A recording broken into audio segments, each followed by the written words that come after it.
Hello folks, welcome back to the channel. My name is Joel Duggan and this is Satisfactory, happening on a Wednesday. We're jumping back into the major save that I have that's got almost 1,000 hours. We're working on heavy modular frames in the Devastator factory, which is a transformer themed factory. We've got a bunch of reference images for when we decorate stuff. So if you see a lot of green and purple, that's why. And it looks like we are having some good timing. First thing in the morning. Lots of daylight ahead of us. So I'll briefly go recap kind of where we left off, and then I'll show you where we're going to be building today. So in the last stream, we worked on these modular frames that are going to be part of the heavy modular frame construction. There are the modular frames there. They don't go anywhere. That's the end of the line. There's another one up there, same thing. So there's 2 floors of these machines, and they are all having their outputs collected in the middle and sent down. And if we bring up my spreadsheet, ta-da, then you'll see right here, this is what we did last time from the assemblers. So we took these and these rods and we combined them into the assemblers. We have the overflow, and then we have not yet sent them into the heavy modular frames because we don't know where these are going to be built yet. We have done previously, we've set up the pipes. They're just not hooked up again because we don't know where this is. So the next thing we have to work on is taking these steel pipes here and the assemblers and getting some concrete and stuff happening. These we know where they're going to be.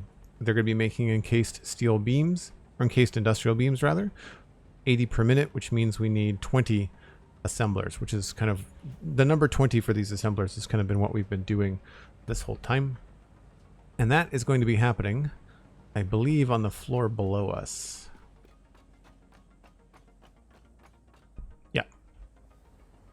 So here is where we need to make 20 assemblers making 80 encased industrial pipes or industrial beams. We have the steel that's being made over in this direction. So the steel is being made up there. You can see the pipes coming out. So that's what we need. What we don't have yet is the concrete. And the concrete, there's a bird in my factory. Interesting. The concrete is going to be made over here. So we know where we're going to make it, but this does not have any hookups whatsoever. It's just kind of like, make concrete here, problem for future Joel. Well, future Joel has become present Joel, and here we are. Looks like we have a very convenient staircase though, so that's good. Now with this, what I want to do is I want to create a blueprint so that we don't have to do this all by hand. It's probably faster in that light. So it looks like, yeah, we just have to reposition a couple of things. We can probably do this with the belting underneath like that. So we're going to be able to do all of that at once, or at least that's the plan. So I guess I got to take some measurements here. The factory bird thanks you to respect their presence and feathers. Nice. Cosmic, good to see you. Squeal it. Voldaire, Dan, MindTripMedia. I think I saw Marvel fan here earlier. Appreciate anybody that's lurking. I also think that I can edit my to-do list. I don't think I need this anymore. Belt rods, hook up iron rods horse. Yeah, that's all done. So we can actually change this.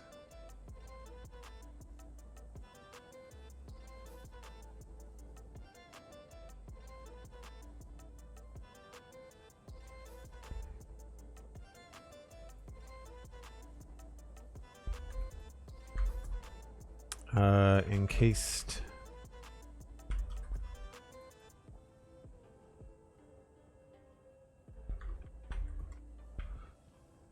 And we'll say belt encased industrial beams. And I'll say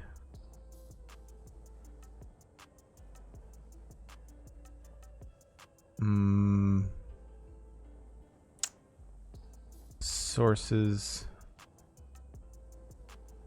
for concrete. And then we'll say belt concrete to encased industrial beams.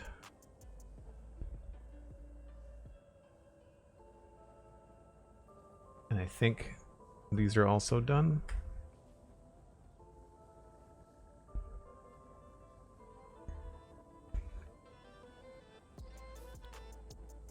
Nice. So I'm gonna have to cut a hole in the floor here.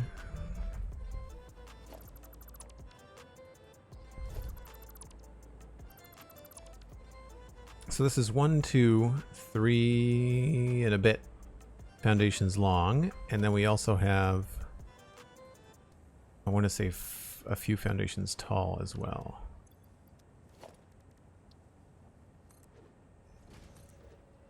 So it's 2 to there, which is what I thought.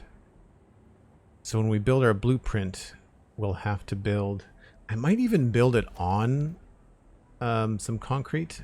That might be the easiest thing to do. Don't remember what I did with the other underground support system that I did.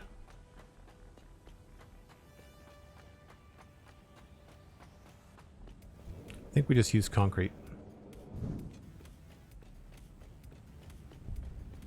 This looks really cool. Yeah, we're just using concrete. Okay.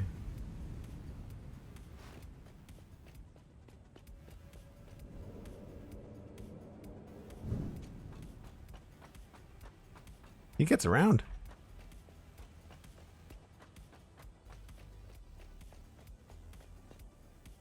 So the thing to do is probably going to be to build the blueprint designer here and be able to quickly reference this. I thought I had a blueprint designer elsewhere. I must have moved it.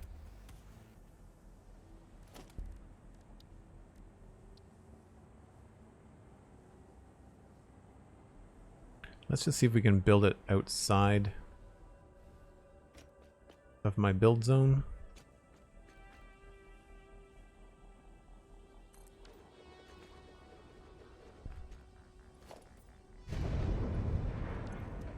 That's a terrific kaboom.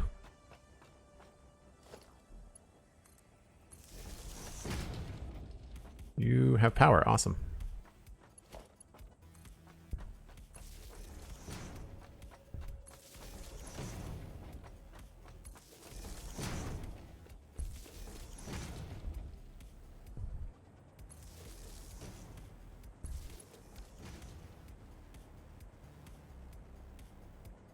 So I think the thing to do here might be to actually build this on a platform. It's such a specific thing that I think including the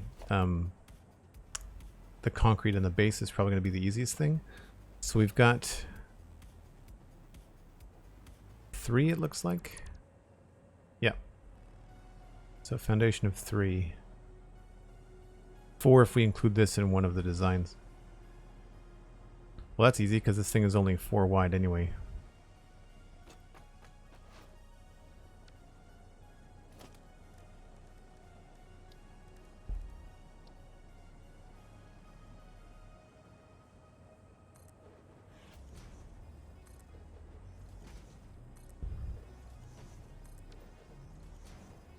I'm going to change my default concrete settings as well.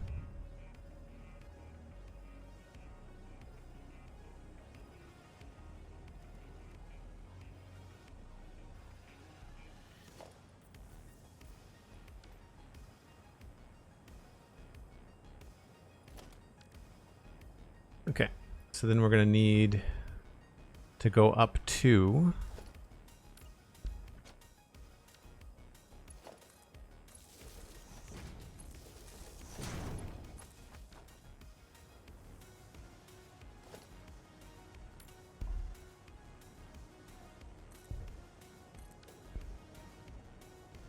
And then this is going to have a spot up here.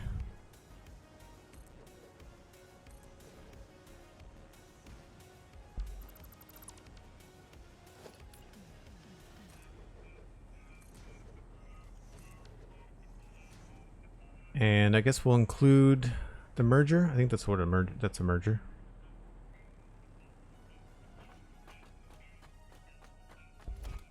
Yeah. So a merger. And then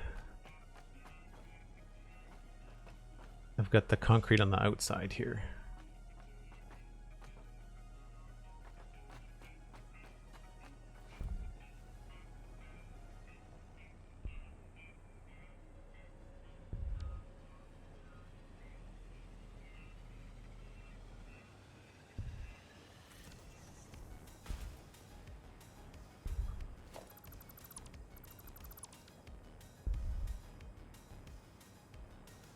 And it looks like I've got these floor holes on the absolute edge of the platform. So that'll make it easy to figure out where we're going to put the assembler.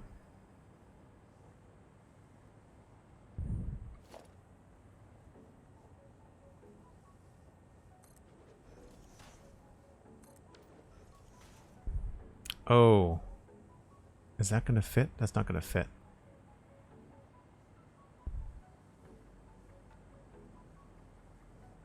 One, two, three, four. Oh no, that's right. I just put them on the wrong one. They go here.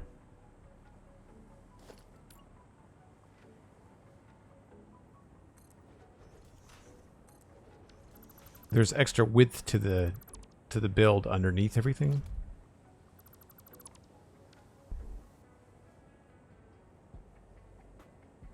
And then we grab our assembler, and that looks like it goes like a 1 meter into the center block.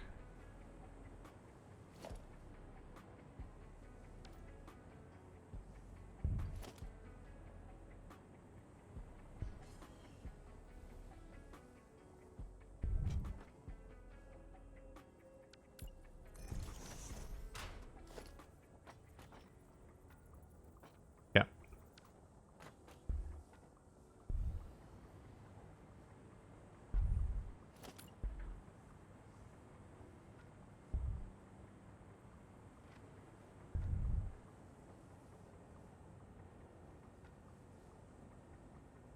Can't quite tell.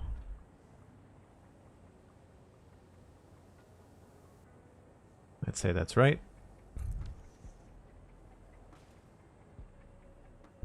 Now we're going to want to copy the recipe, and we're going to paint everything correctly, of course, too. So copy settings. This is an alternate recipe that uses steel pipe instead of steel beams. It's a higher yield. You get a little bit more bang for your buck.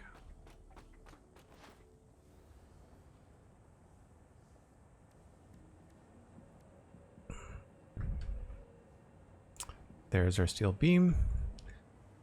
And I didn't check whether that was at 100%. I'm assuming it is.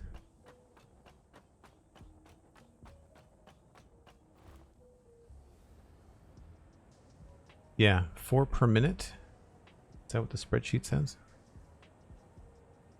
4 encased industrial beams. We need 80 per minute. No, yeah, we need 80 per minute. So 4 times 20. That's right.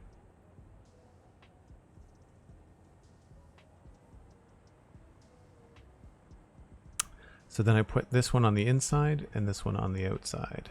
And that's just a splitter.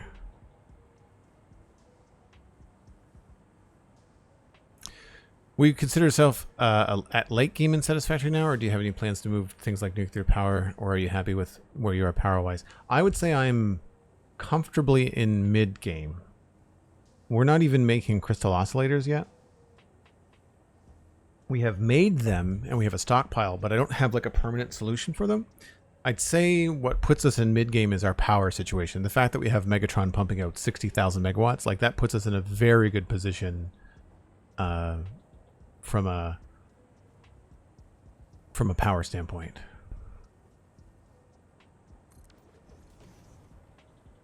So what is this going to require? This is 20 and 28. So both of these are just going to be single tier 1 lifts.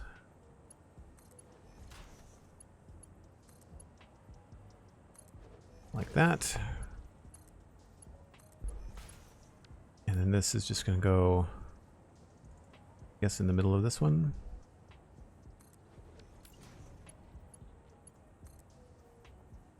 Has to be closer.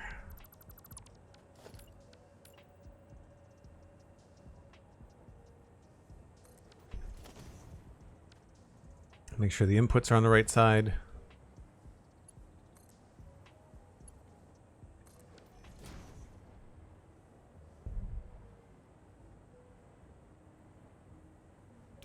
And then this is exporting 4. So again, just a regular belt is fine there. And then last but not least, we need to sort out the power.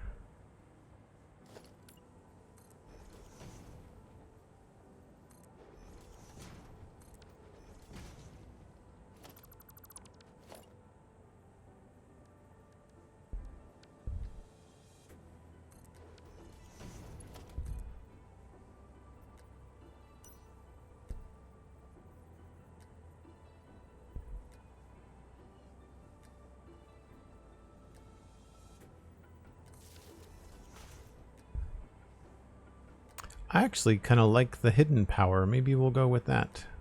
Normally I've been doing it like out here. I think we'll just go with the hidden one.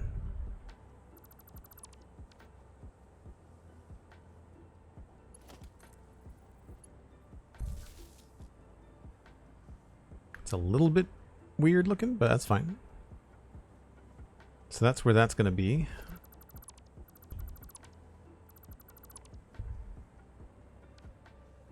So now we just need to do the machines, the paints and stuff like that.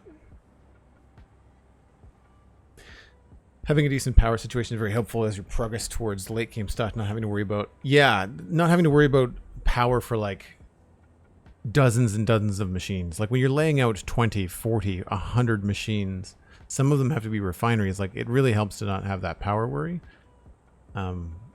I've also taken a very long time because I've been designing things to look cool, not just kind of do them in the straightest way possible, you know? All right, so we know we've got beams are going to be on the inside and on the back. So we've already got our steel colors. Oh, look, I saved the... I made a save on the beam color. That's awesome. And so then here we're going to go with the steel color, the back one.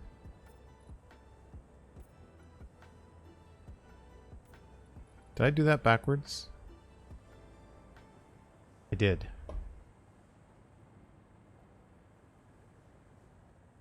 Yep, okay, I'll flip those around.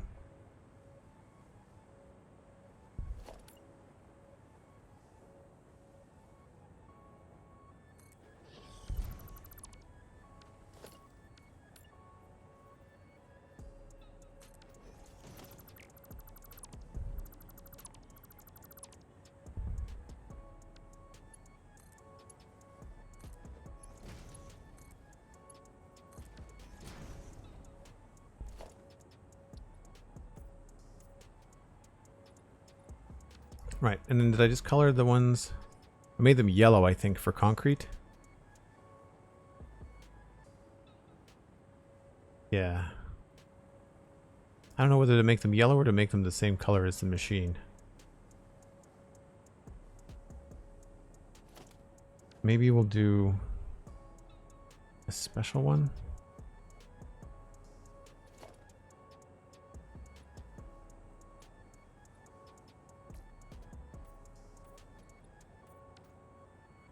The red doesn't really show up on that anyway. That's fine.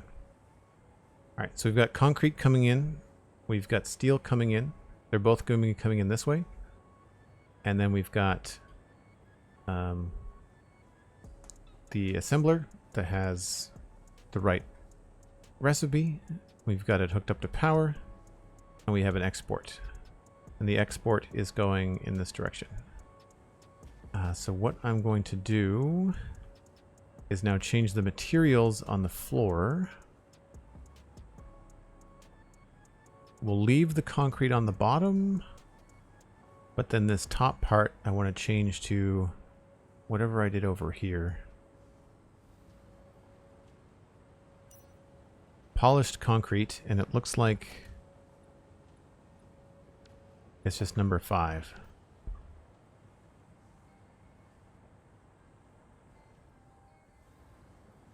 One of the main reasons I love your Satisfactory playthroughs is that you're always really thinking of unique and interesting ways to put things together. I think it's the same thing with Minecraft too. You know, like when I do a redstone thing in Minecraft, I just try to think about how I could make it cool looking, you know?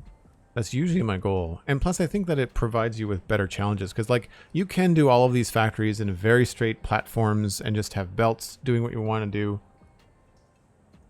But if everybody played the game like that, then essentially everybody's game and everybody's stuff would look the same. And that's not where I find I enjoy creative games. And I think that's one of the reasons why City Skylines fails to grab me, is because I feel like no matter what I do, my stuff, in order to play that game and have it be efficient, your stuff just looks like everybody else's. It's not that unique.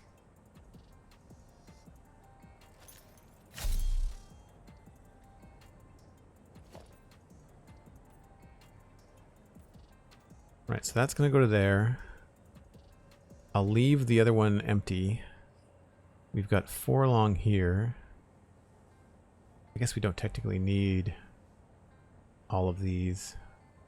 But because that's the full footprint, we'll leave it like that.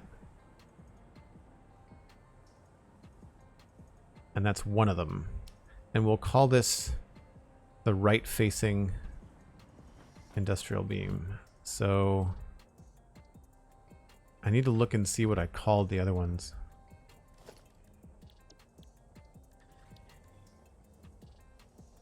So it's just the name of the product. So modular frame right, modular frame left. So we'll do encased industrial beam.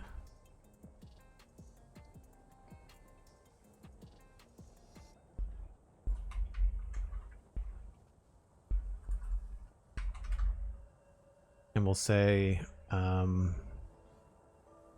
encased. So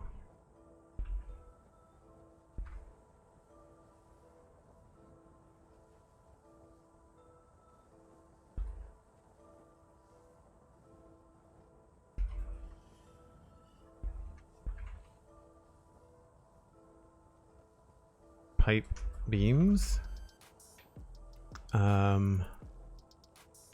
with logistics low, and we'll set an icon, find our beams, so you can see where I got the coloring for the machine from.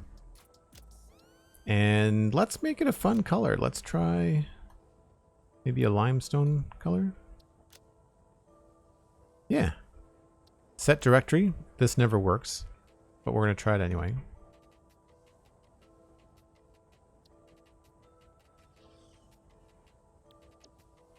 And we're going to save it.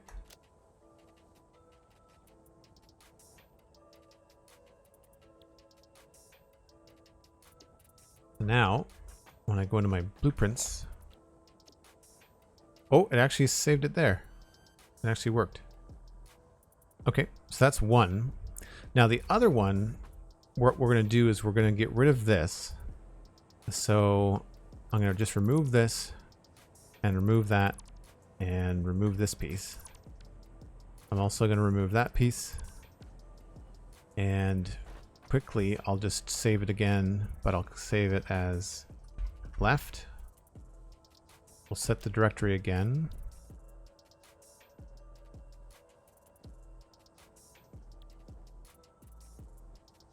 I might have to change the name of this, because I don't know if you can see it in the menu.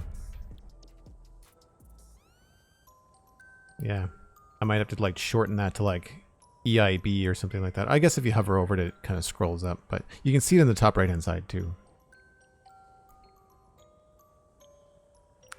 So what we're going to do here, because we've removed the export, we don't have to worry about the top part at all. But what we do have to remember is like this is going to be facing the other way.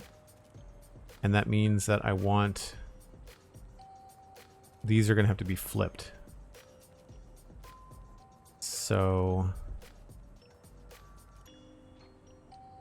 We're going to have to move these.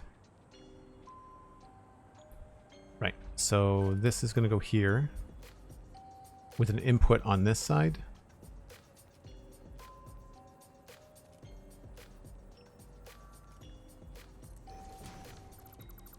This is going to go here.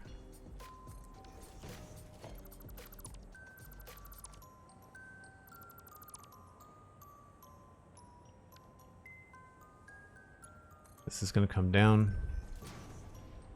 This is going to come down. And they're going to get repainted. This is going to be concrete. Oh, that's wrong.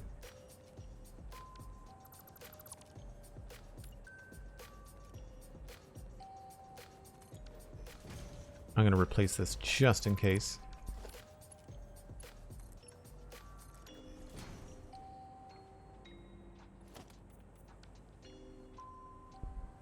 And then this will be steel. And that should be correct. So we'll save that again.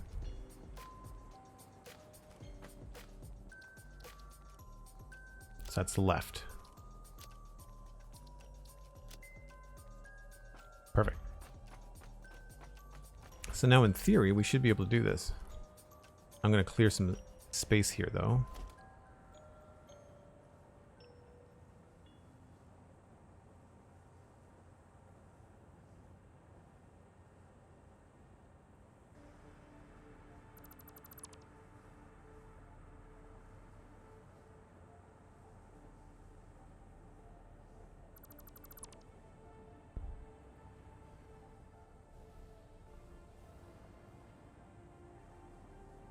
We're going to be replacing these with concrete anyway. This is old flooring from a long time ago.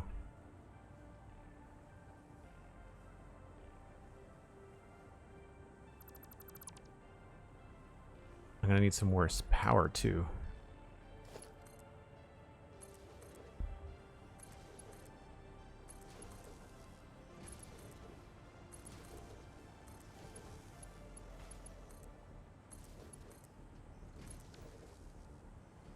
So I think we're good to actually remove all 4 of these. So 1, 2, 3, 4. I think I can just leave that where it is.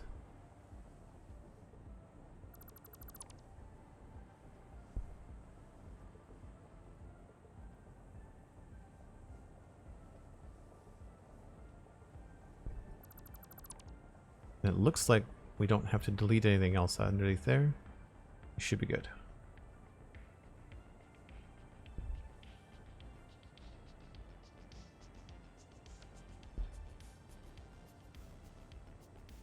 I do like the idea of matching the assembler to the production image. I might steal that for my logistic floors as well.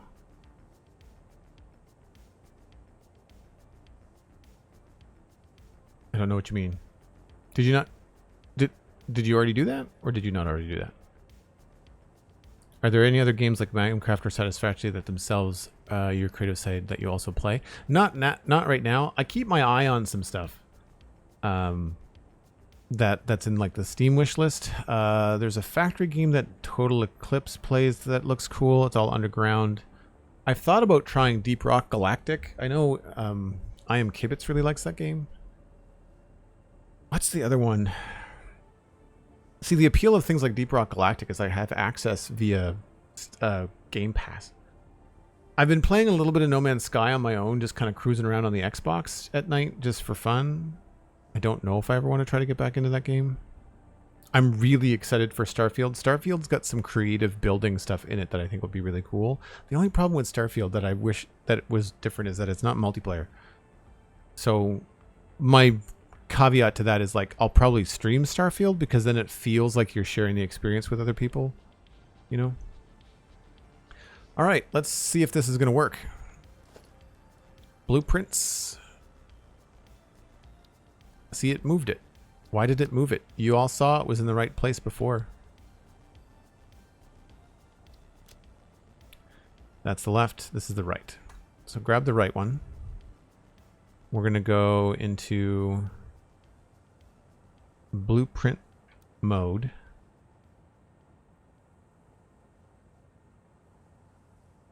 Encroaching on others' clearance.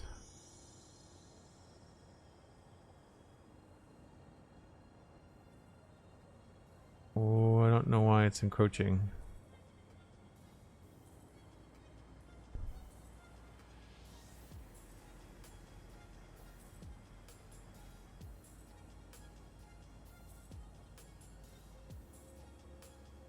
It shouldn't be. Maybe it's this. We've had that problem before.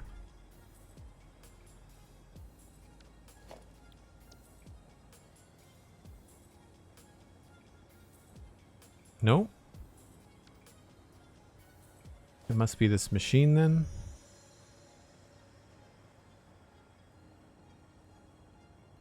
Do these go outside the box? Yeah, they do.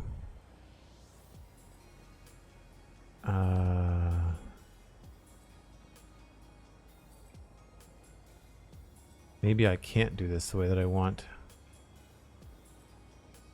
I think I have to do this without the floor. Yep, I think I have to do this without the floor. Okay, mistakes were made. That's fine.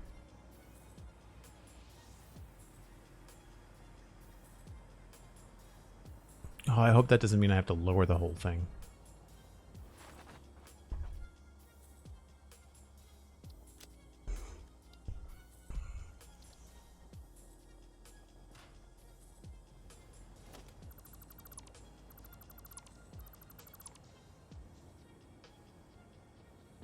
I don't care if these overlap, that's fine.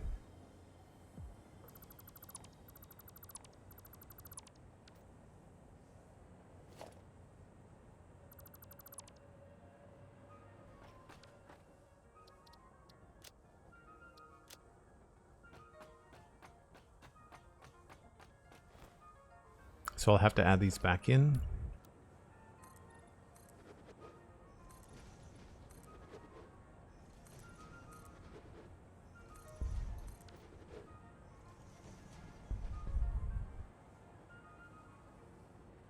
So then I guess I'll have to try it this way.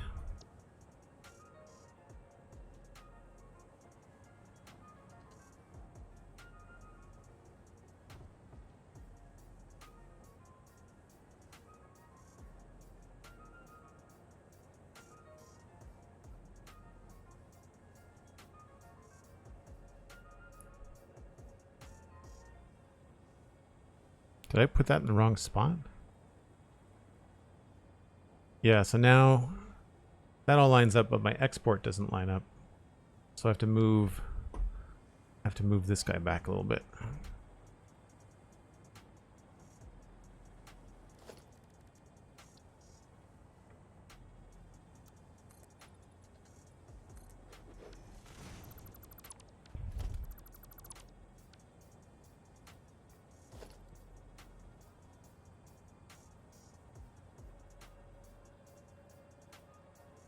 That feels closer than it should.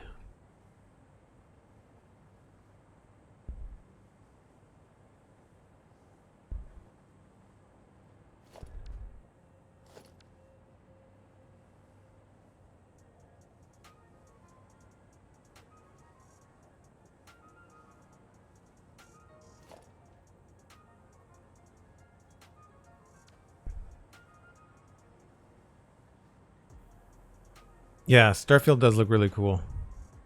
Starfield does look really cool. No, that was right. So why is this acting funny?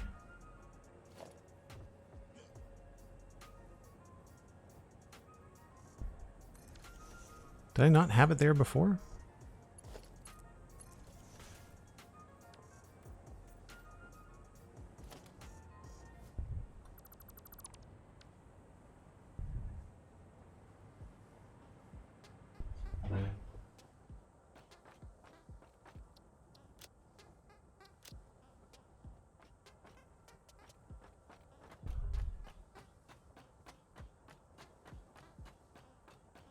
I'm excited for all the clutter shown in Starfield interiors, like the antique ship models and designing interior spaces in Minecraft as well. Yeah, there looks like there's something for everybody in Starfield, which I think is really cool. I'm excited to build ships. The thing that I think is missing from No Man's Sky is modular ships. And I would be very curious to see if No Man's Sky updates the game. Why is this moving? Is anybody else frustrated by that? It's like if you save it without just adding the directory every single time it moves.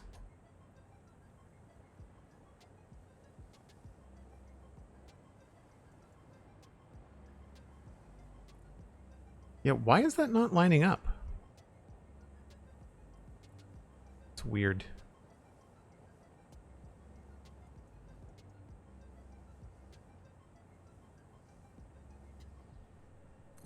Doesn't make any sense. Is it just gonna line up?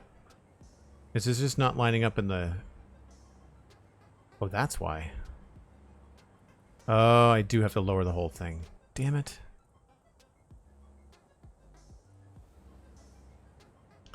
That's frustrating.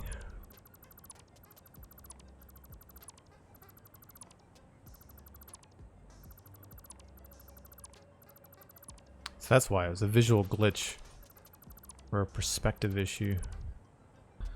All right.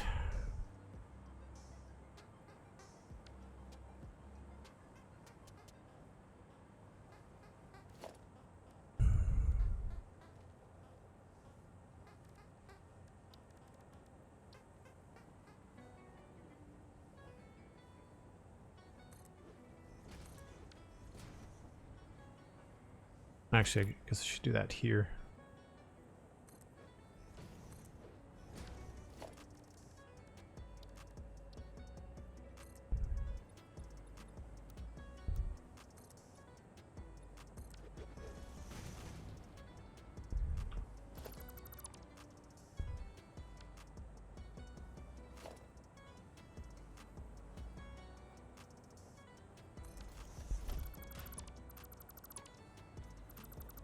That's frustrating.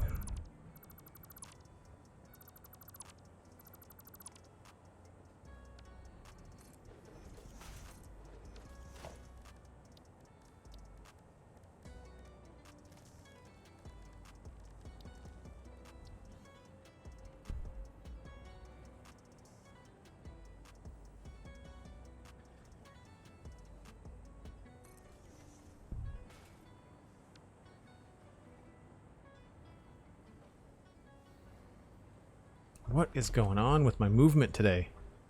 Some of the keyboard stuff is just not responding.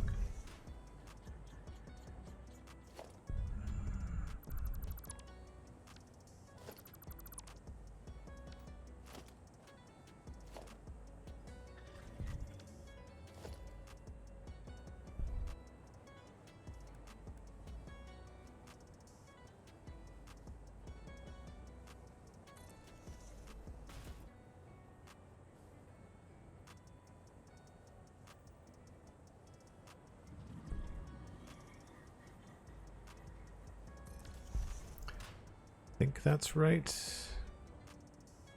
Maybe not.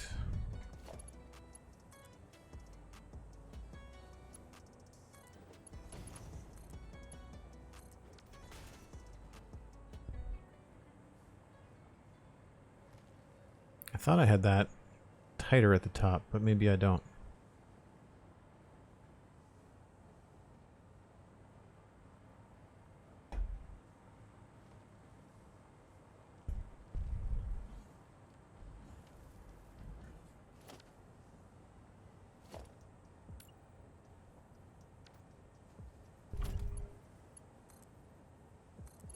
That's not going to work.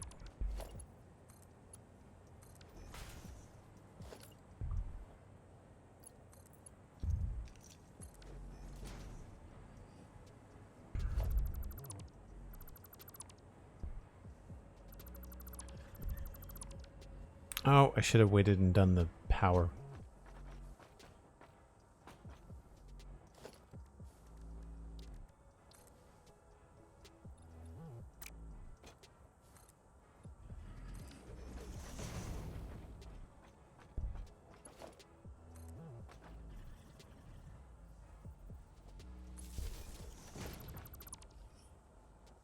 Get rid of that one. Okay, so this is now the same thing, all lowered, and then we just had to repaint it. Oh, and the recipe too.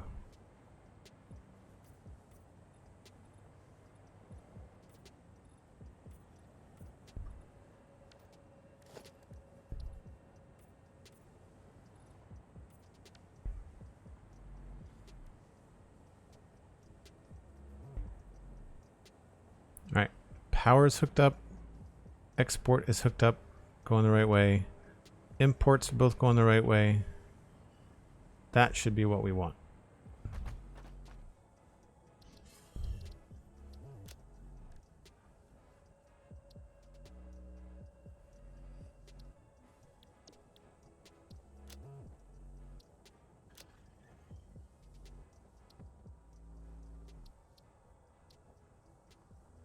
Save the blueprint.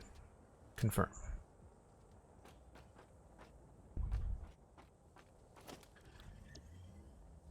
And it's not there. I really hope they fix these things. We're just going to go ahead and delete this. Can't use that one.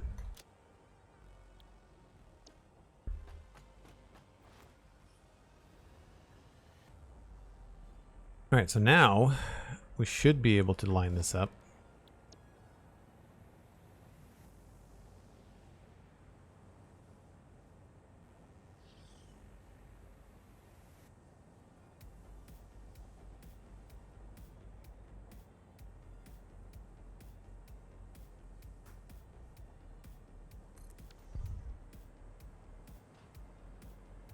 And that looks shiny. Yep. That's going to be a weird glitch visually, but we're good for now.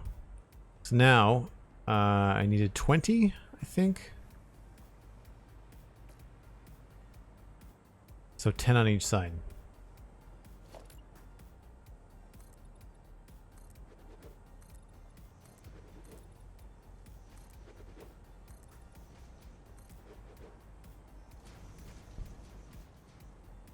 And I would say it's going to come almost to here.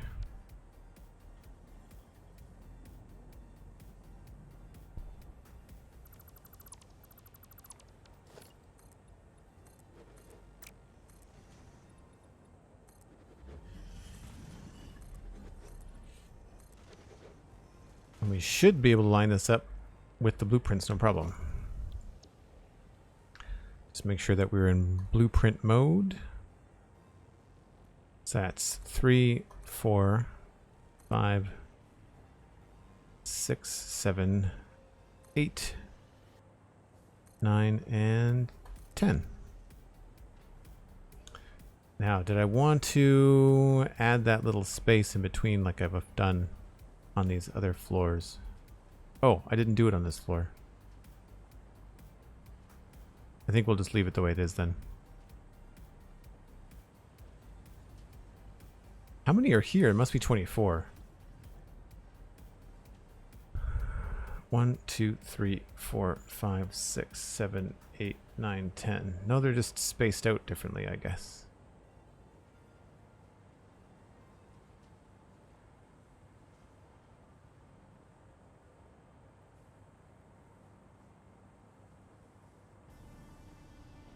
The delete blueprint mode is in update 8. This is update 7.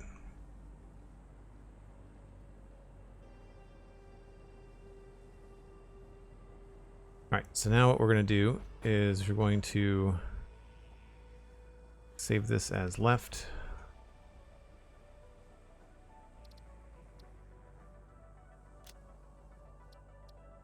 To remove this.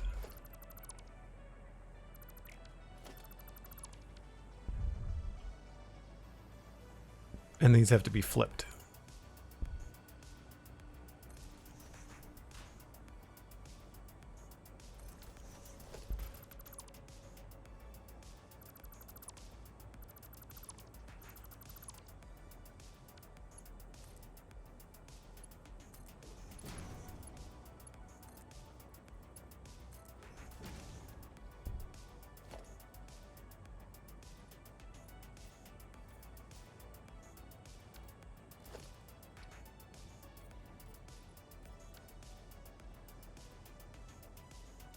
Everything's the same. It's just then facing the other direction. So again, saving is left. I'm not going to bother to put it in a directory because it doesn't listen anyway, so it doesn't matter.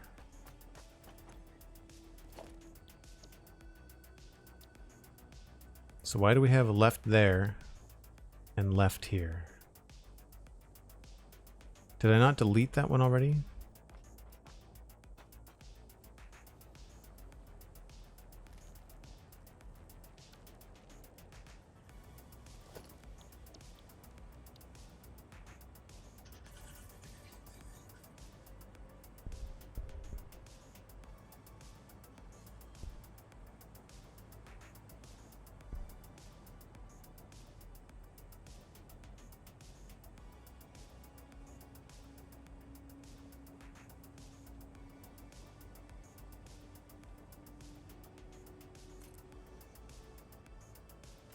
Is that the right one? It's on the floor. I'd say that's the right one.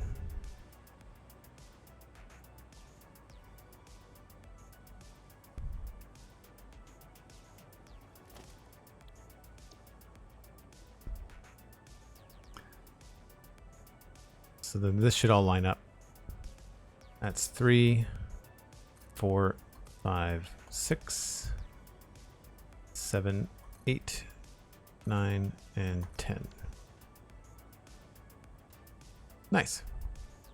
Now, what I'll do is I'll find the left one, edit, remove, and then we'll move. Oh, really? Why are you showing it in 2 spots?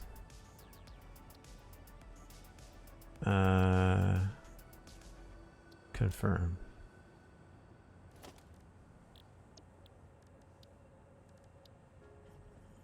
That's just dumb.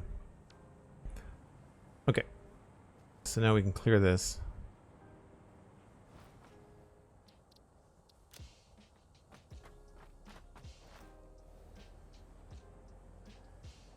And I can come in here and change my default. Well, I guess it doesn't matter because default, I think, still goes black if you do custom defaults.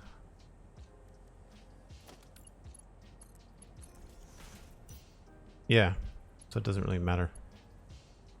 I'll just do defaults as the green, so it's easy to spot.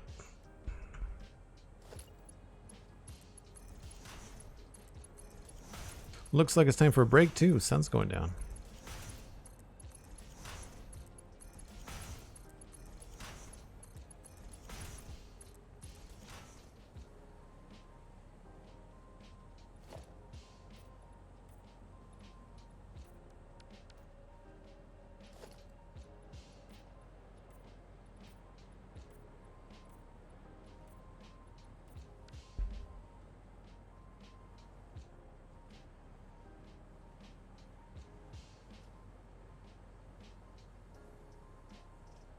So let's pop up here. For folks that are new to the stream, I take a break about once an hour. But in Satisfactory, that ends up being once every 50 minutes because that's when the sun goes down and it becomes really difficult to see what you're doing. Even more so in Update 8 because of how dark the new lighting engine makes things. So I'm going to make a train. We'll go on a little bit of a break. You get to ride the train, and I get to refresh my coffee.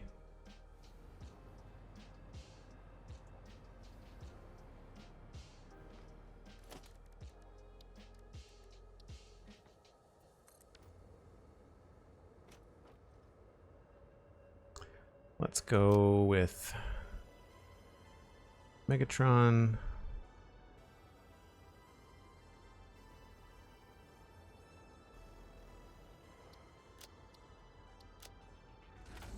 Cool.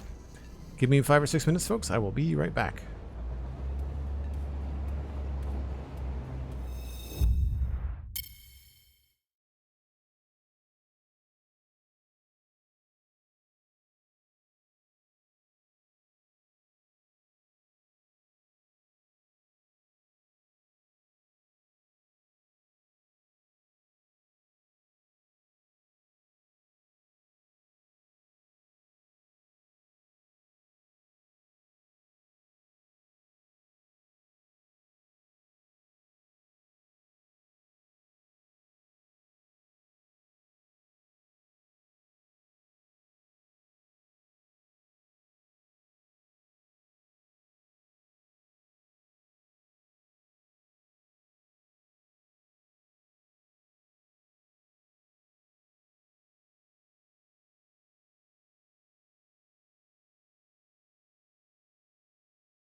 All right.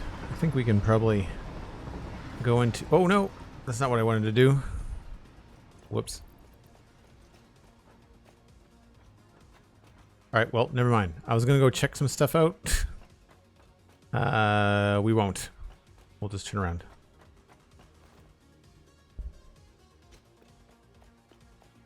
Thanks, Cosmic.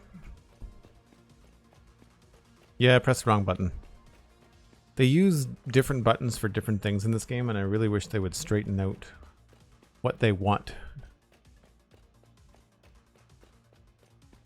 They use Q for menus, and they use Q for escaping vehicles. And they use tab for menus. So you have to figure out which menu you want to use. It's very similar to No Man's Sky, actually, in that No Man's Sky has got your inventory menu, and then it's got your game menu. And I feel like there's even a third menu in No Man's Sky. And you're just constantly bringing up the wrong menu. And I really wish that they would consolidate that kind of stuff. It's not the best game design. That train should be coming back sometime.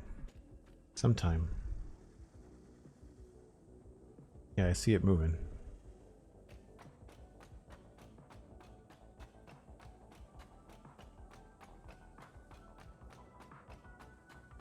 Don't remember what's in this truck.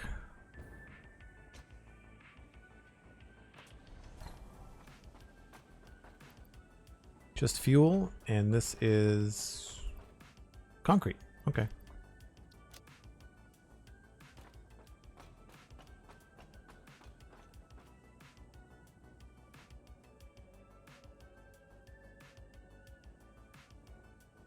Oh, autosave.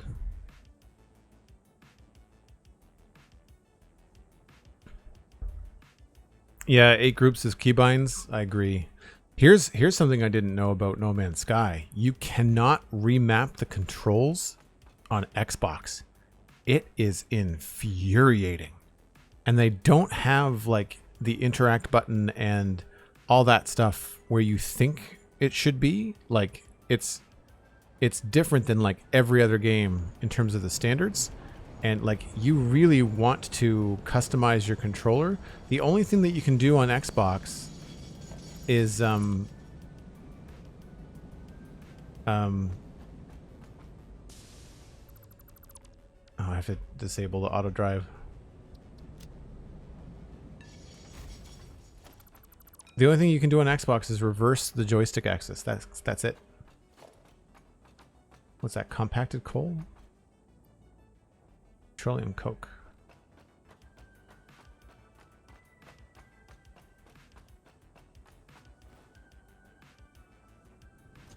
Oh, I have no gas. That's no good.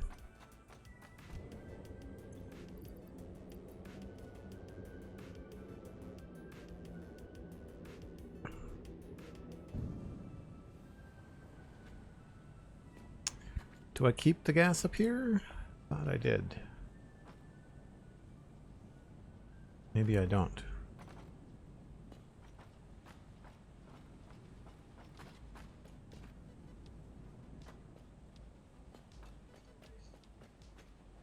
Biofuel, that doesn't work for me. At least not in this version. That's okay. I'll have to go get some later.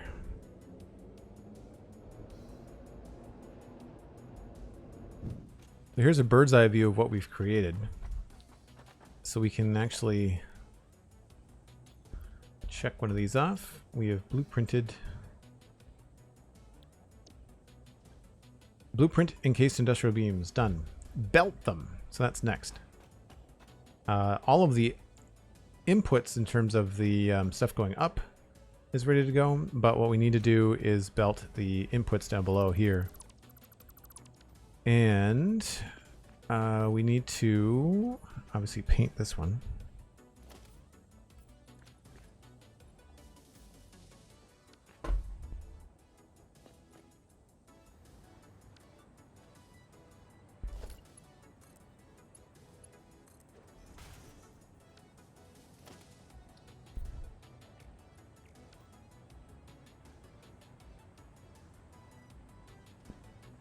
And this is missing.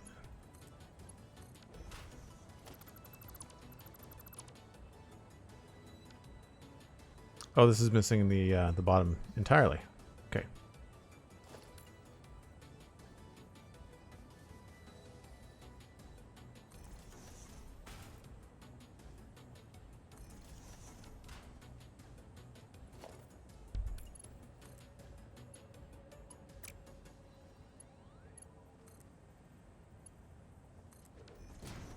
Why is that in the wrong spot?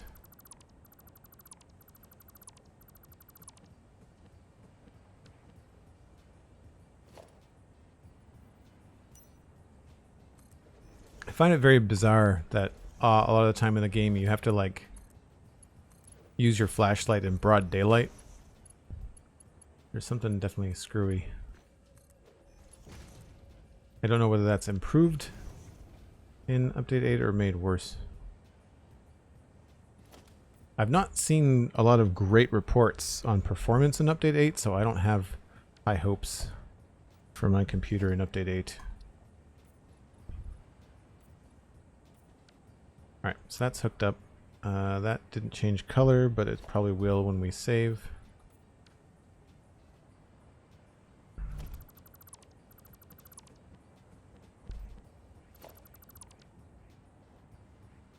Alright, so we've got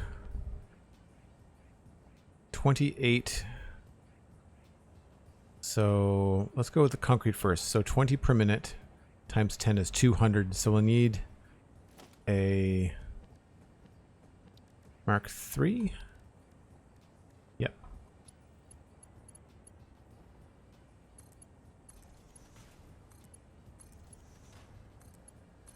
Not the prettiest belt in the world, but it's all under the floor, so it doesn't really matter. I really hope that when they release the full version of Satisfactory that somebody comes out with some mods that are just visual. Like they just like, hey, is the Mark III belt not your favorite? We've redesigned it to look cooler. Here you go. You know? And then we've got 28 times 10, that's 280, which means that we have to go with Mark IV on this side. And I can actually change this. Save ourselves a little bit of time.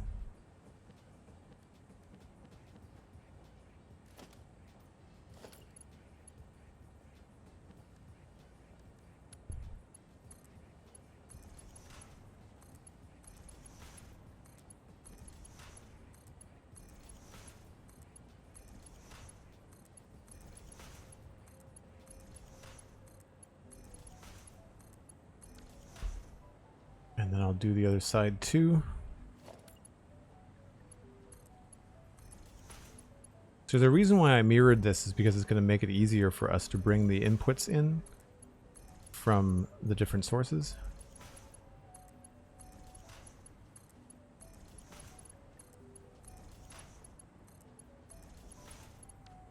Right, so this we might actually change a little bit, but for now, we can have one input for both of those.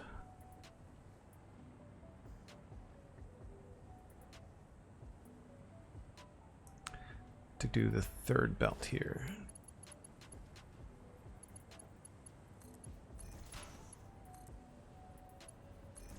So yes, these are going to be red, but I can't do the custom swatch by default because it just comes out black. We have to recolor it anyway, so I'll just go back and paint them.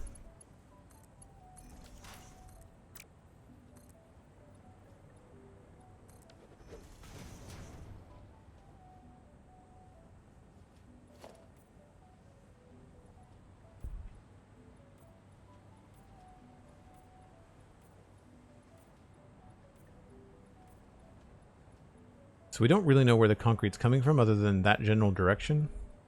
But we do know where the steel is coming from.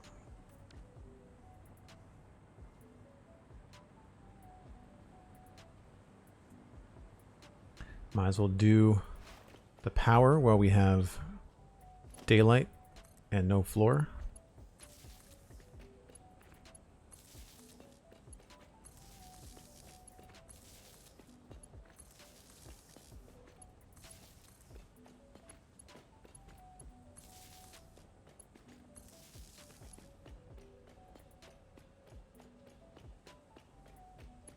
Red makes them go faster? Yeah, I wish. I just like being able to instantly tell like where certain resources are going to come from. And I think one of the mistakes I made earlier on was not having enough color in Satisfactory. Oh, I'm in a cable.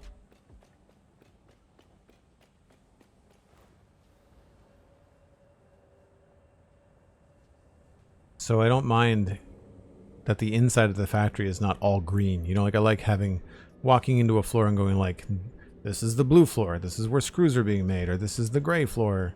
You know, this is where plates are being made. Do I have cable here? I do.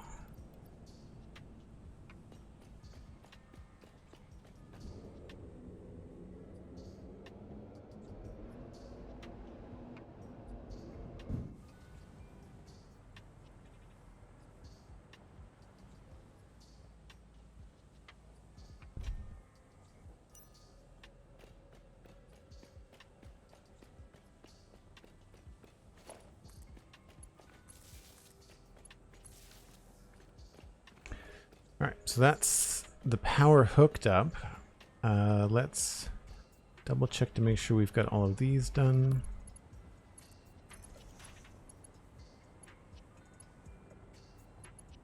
And then the output is a total of 80, 40 per side, so that means we need a Mark II. And I need more reinforced plates. Dang it.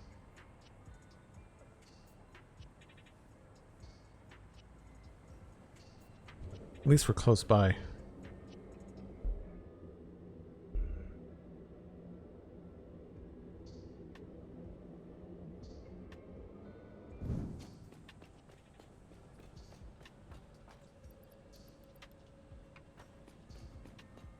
Am I low on anything else? I'll grab some extra plates while we're here. And don't need that.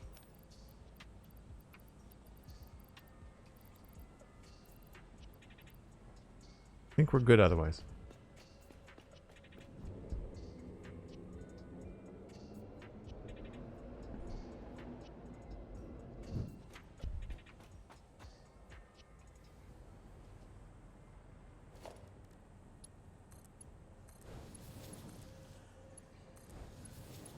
So this is going to be the export of all of these encased industrial beams. And I'm not going to take it anywhere beyond just the front because it's just not something that we know. Like, I don't know where it's going. I think there's even a question mark or a sign here that says heavy modular frame production is probably upstairs, right? So we can at least, maybe we'll just assume that far anyway. And maybe I can just make a floor hole.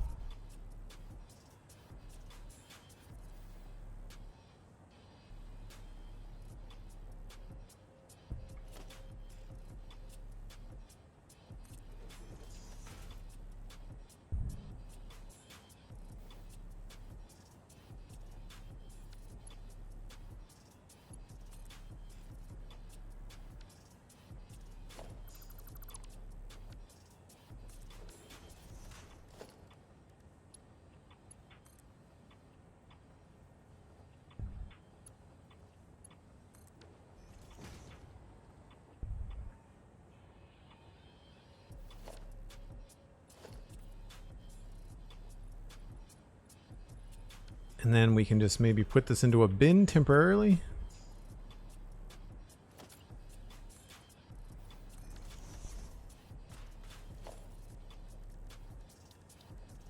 Never hurts to have some extra.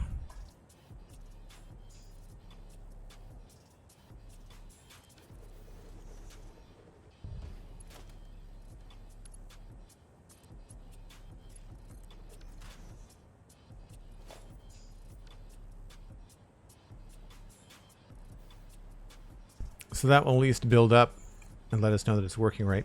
Now, the permanent source of power. We have the power coming in along the top here. And we also have the power coming in along the bottom here somewhere. So it's going to be better for us to bring the power, I think, in and along the bottom here. It's all one facility. Yeah, I'll bring the power along here.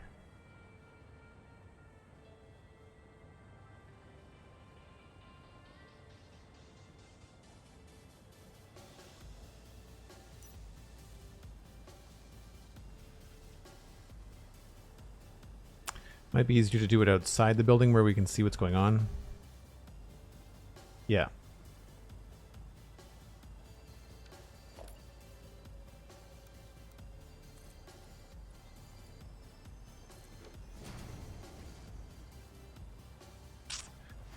And those line up right here.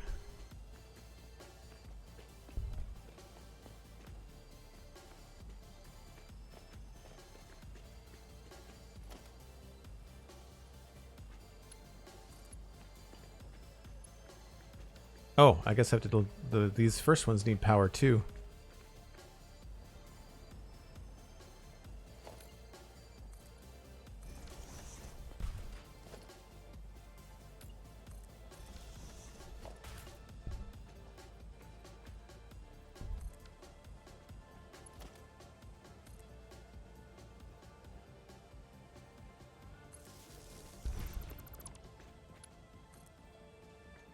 That seems wildly off to me.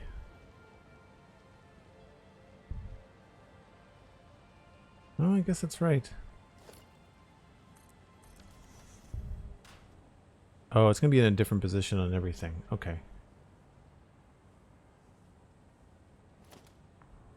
So this is going to be one more over this way.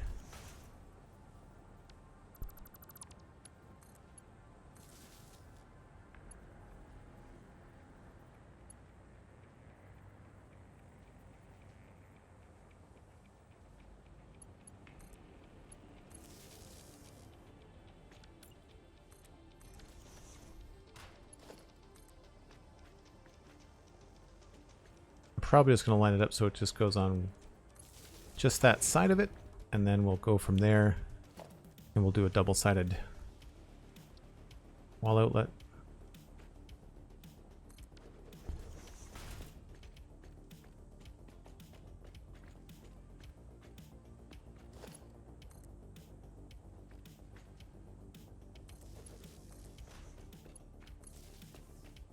That will bring it inside, and then we can just do the same thing over here.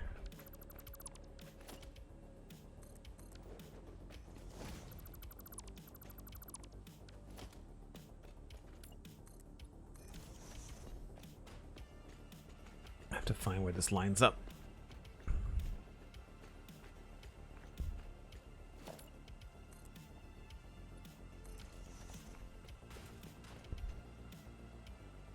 So that one is connected to there. Yes.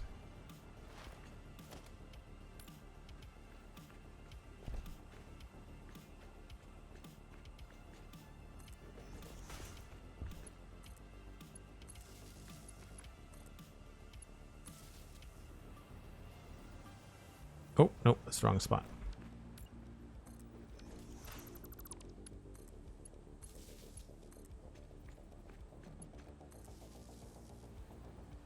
That looks right. Yep.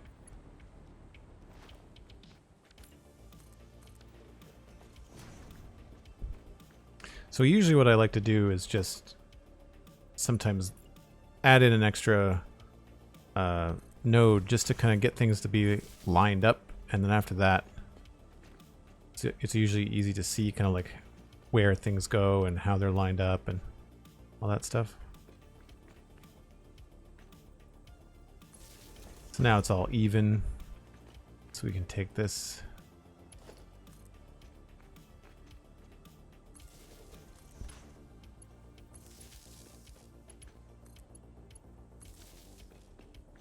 And that should be all powered, right? Except for that one. We ran into this before.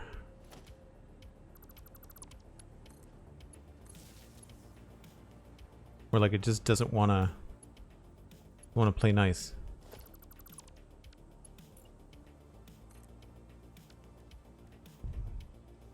There's something messed up here.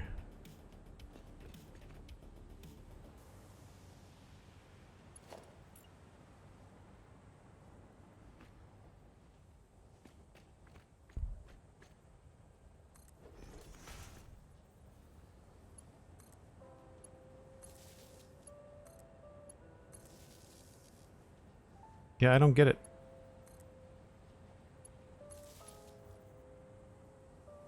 Like, that's totally there.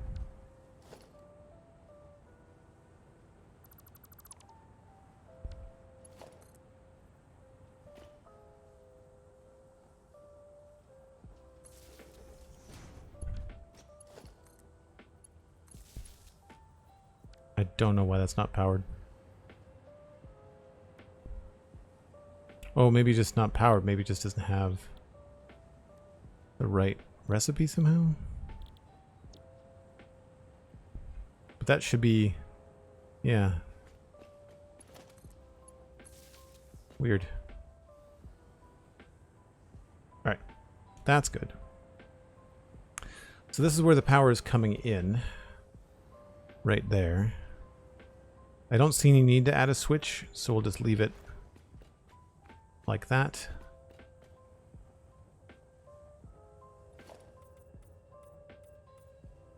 And if that shows up as green upstairs, we might change that. Yeah.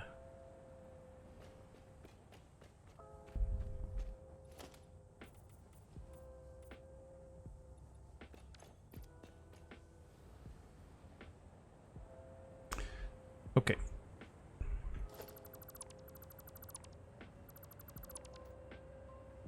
So that is everything belted. Obviously there's some visual glitches that will disappear the next time I save the game. Or save and exit, I guess I should say. Speaking of saving the game, let's just do that now.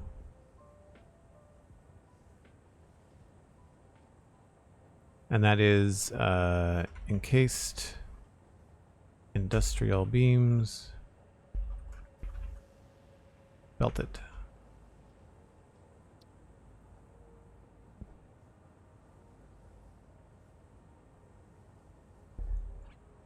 It never hurts to have some extra, says the man that has all the things. Well, that's fair. That's fair. Confirm. So then now we know we can check that off. Sources for concrete and belt concrete to encased industrial beams. So that actually should say sources for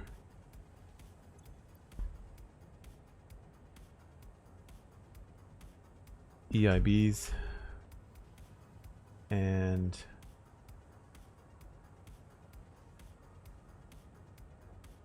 actually let's go with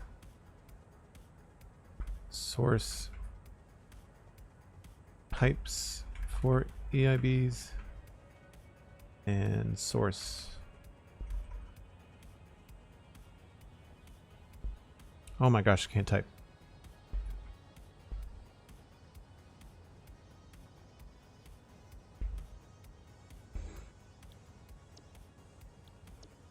All right, so the belts for the pipes are all out here. There's our pipes. I think there's two. Yeah. So we need 540, I think.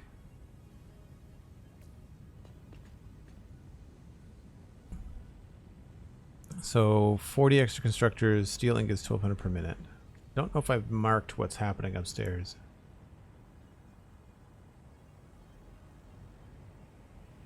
Right, needs ingots. That's not working. This doesn't have a thing on it. And neither does anything below. And we're not running at 100%. Why are we only at 3% on this? It's so strange. Because these should totally be getting what they need. I feel like I went through this last time, but I don't remember what happened. Where's the first glitch? Here. 22%, 7%, and 3%. So weirdly, we're just not sending enough steel up here. All of these guys are going. Don't see any yellow on... Oh. At least not on this side. There's one. Not getting enough iron. Are you just not hooked up? You're just not hooked up. That's why you're not getting enough iron.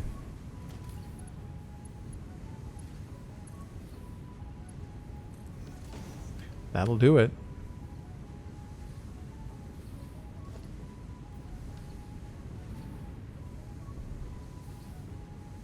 What do these have to be? These have to be Mark 1s? Yeah. There's a couple that aren't hooked up. I've got a funny feeling that some of this is just like error. Like just save error.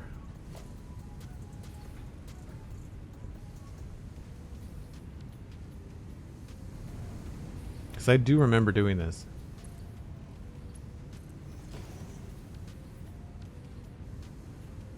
But that's an easy... I'd rather have this be the problem that has to be solved. Because that's an easy fix. Double check these all have 2. That's good. 2, 2, 2, 2.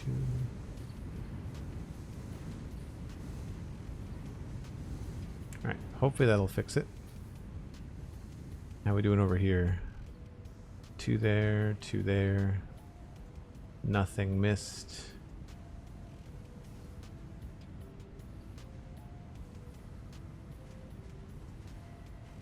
Nothing missed there.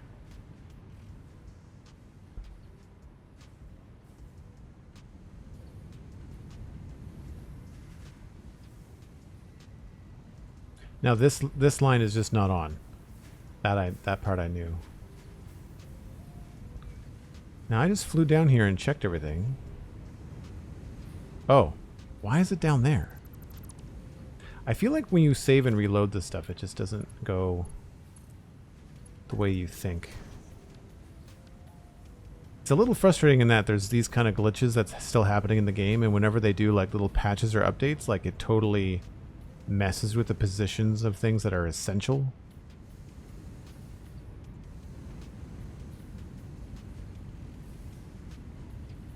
Okay.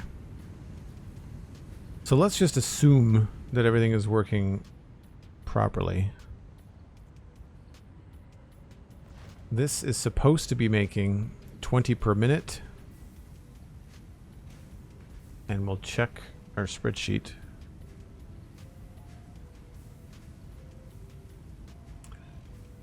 Foundries, 40.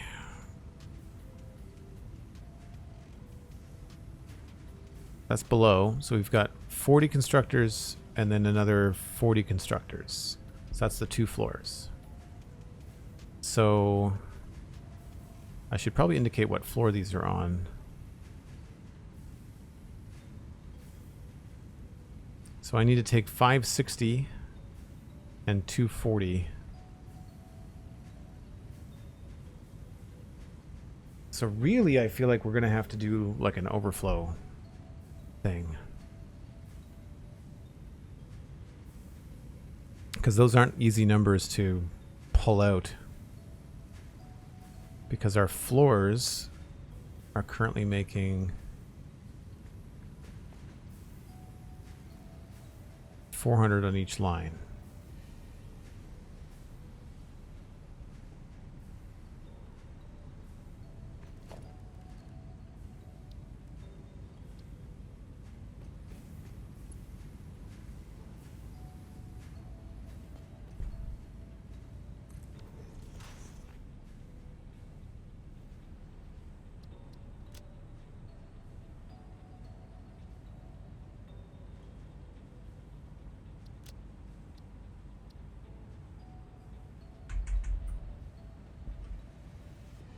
And that should be going to main bus.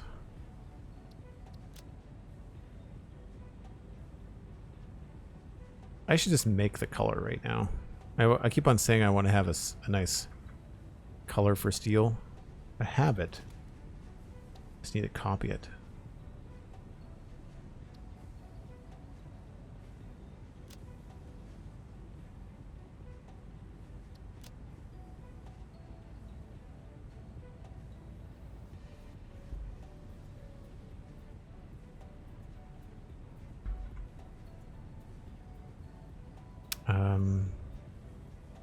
Steel red, sure.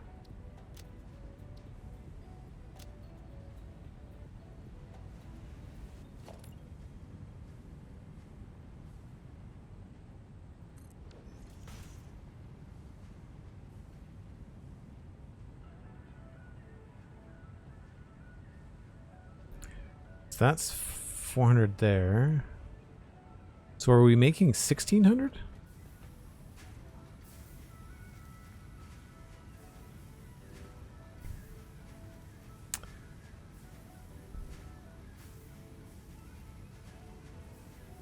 So that's 800 there.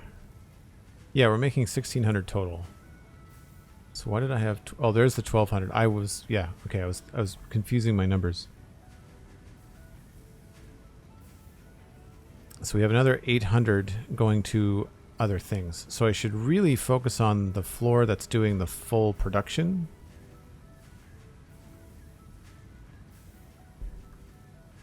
So this is currently making nothing.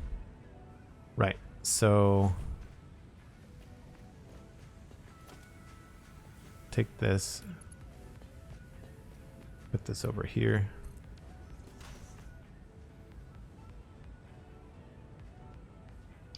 And I'll take the ones that are coming out from the bottom floors, because I need 800 in total. We look at this. I need 240 going directly into heavy modular frames.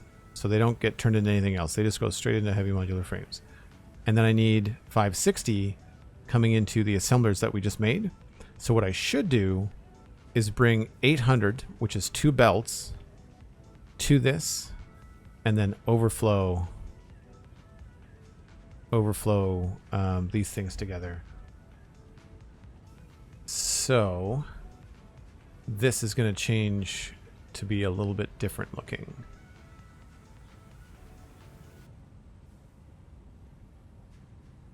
Yep. Okay. So we'll change this. Remove that. This becomes one thing. We've got 40 constructors here. I'm going to say this is on floor 1 steel.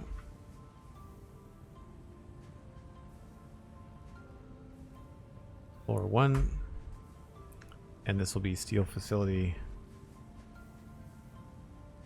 Oops. I know this is kind of like the tedious part of this game, but when you get this complicated, you really have to keep things straight. And this is floor 2. So floor 1 is actually going to have... I'm going to move this down. So that's going to be steel pipes there. This is going to be 400 per minute. And this is going to be 400 per minute.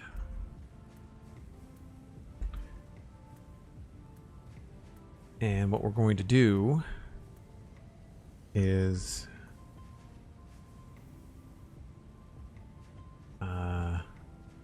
guess I'd have to add some layers in here. Be a pain in the butt. I think we should be able to do it to the left of this column.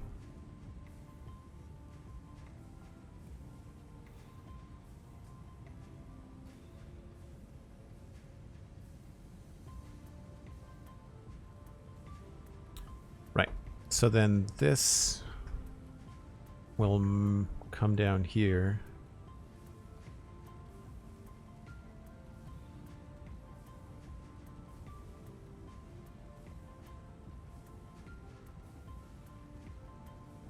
I think.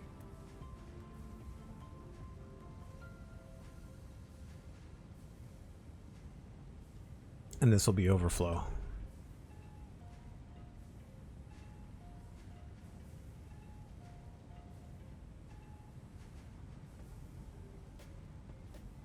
And then this just has to expand.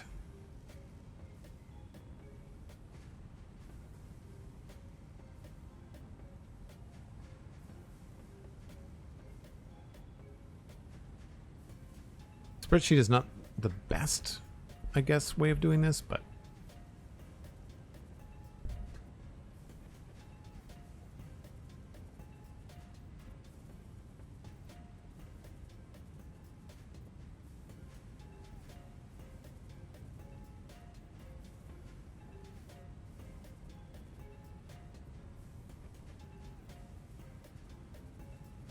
yep.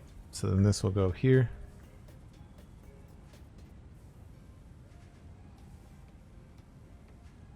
And I just need to expand this to whatever this width is. 160.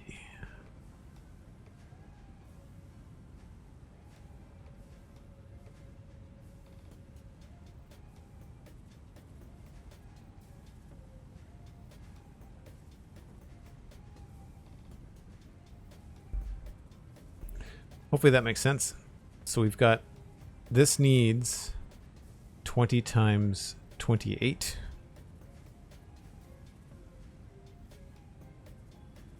Which is 560, right? But we don't have all of these on one belt. We have them on two belts. We don't have a belt that will carry 800. 720 or 780 is the most. So we'll have to run this pipe or this belt all the way in and then overflow it. The good news is that the 240 and the 560 add up to the entirety of these belts. There's no waste. So I think that makes sense.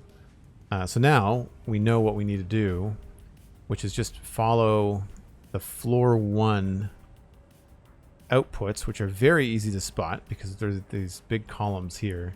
Like that's the floor 1 output. Now currently it's not at max because we've got that steel problem that I just kind of sorted out before. So what we're going to say is like, this is not only is this going to go to the main bus, it's also going to go to, actually let's go to layout and just do some stuff like that.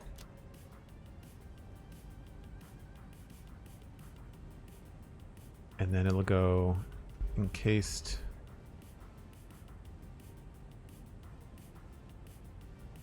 Or just like, let's go EI beams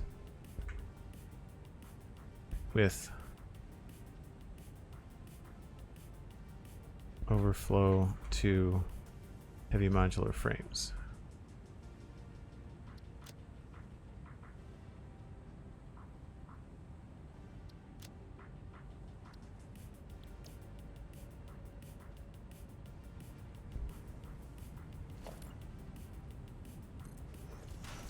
And this is just a quick way for me to remember where things are going. We may or may not keep some of these signs because I've got it in a spreadsheet too. So then we have to track these two belts. I think they kind of stay separate. There's one there and it's not full. And then the other one is here. So you go on to this line. And you go on to the neighbor. Well, that's easy. That's these two bottom ones right here. So then we just have to take these two bottom belts and get them over to our factory over here. And the issue, of course, is that we've got this giant thing in the way. I think there's rocks under here.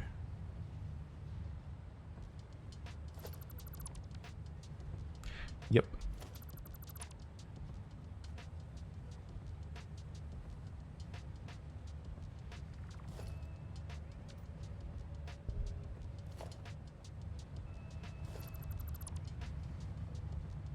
Could probably get away with 2 meters instead of 4. And we're just going to take them right from here probably try to get them as close to this area as we can.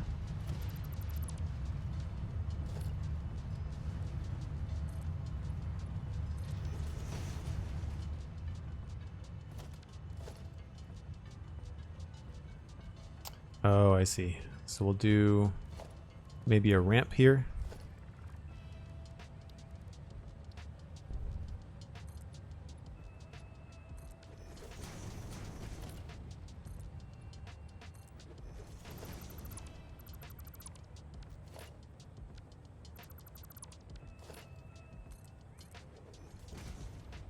I think that's a decent spot to run them out. And then we just have to get them down to basically this space here, I think.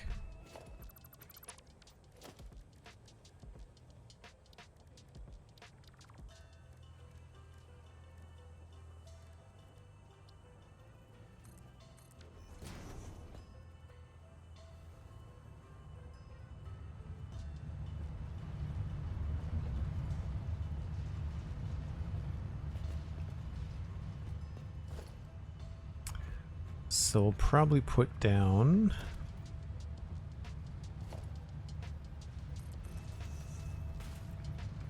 that there.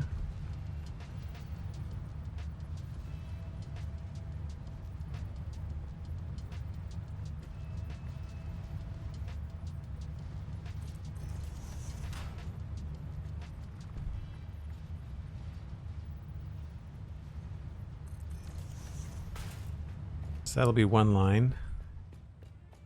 And is that going to be too low? It might be worth it to drop it down and just use the elevators. Or I could run it along the wall. That could be another option too.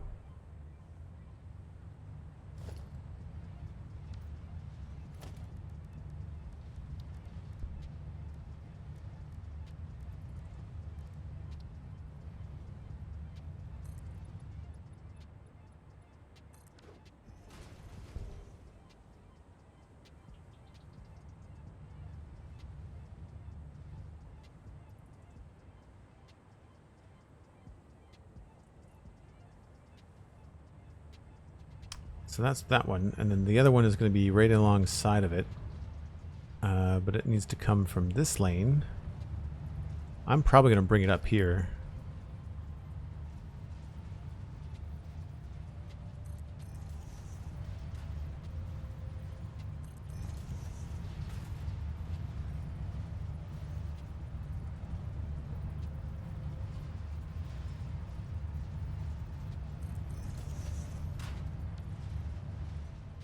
So they'll go down that way.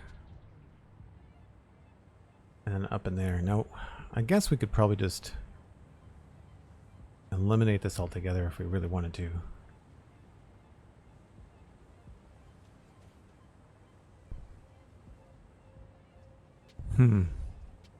Might be easier just to turn them parallel right here. Yeah, that's probably the easier thing to do.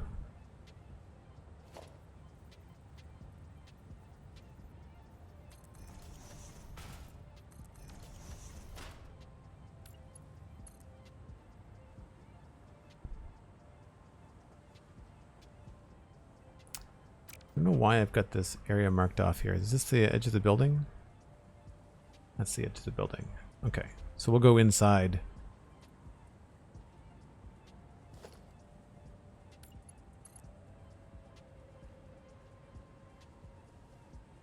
And actually, at this point, we can probably go up. That would make the most sense.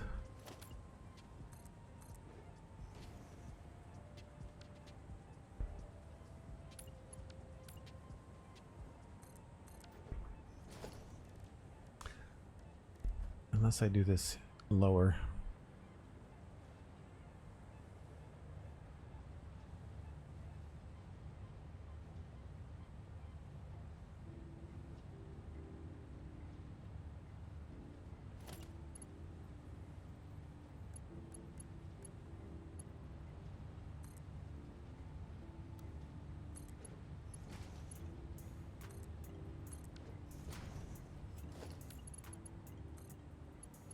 Oh, good. out of something. Out of those. The very thing that we're making.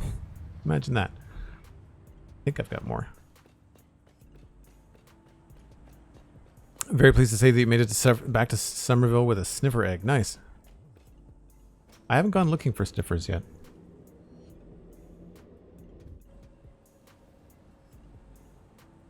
Do you ever think you would do a playthrough of Satisfactory where you don't have them as you do now? Kind of straight platforms? I don't know what you mean.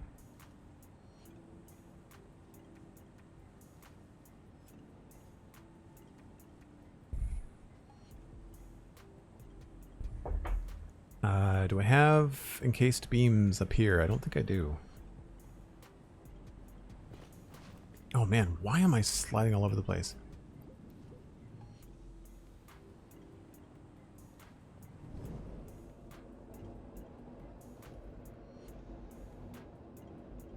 There's some really glitchy stuff with the hover pack. I don't know when they're going to address it or if they addressed it in Update 8, but I don't want to feel like I'm complaining about the game all the time, but like when you spend as much time in Satisfactory as I do, you really start to notice all the like things that keep you from doing stuff in the game that you know how to do and should work, but then it just doesn't.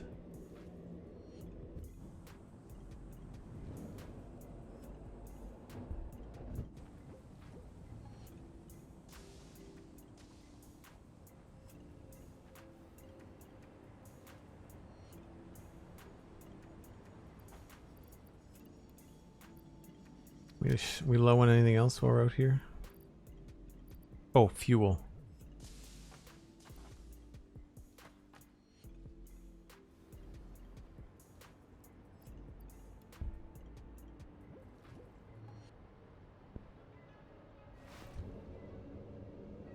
This place feels pretty finished. I'm quite happy with the way that this looks.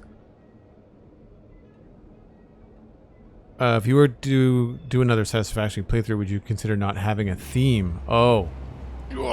First, I tried not to get run over by a train. That's usually the first priority. Yeah, I think what I would end up doing... I think the problem with what I've... Not problem. The thing that really takes the longest with what I've done now is the fact that I've got a giant factory. I think you're probably going to have a better sense of progression, a better sense of completion, and have less giant builds half finished if you did small factories. Like, you know, you find a bunch of iron, you do an iron factory right there on site, and then you move the finished goods via train, right? And you just kind of move things in and out. It means a more robust train network, but I think that could be more fun. Where was I? I was down here somewhere.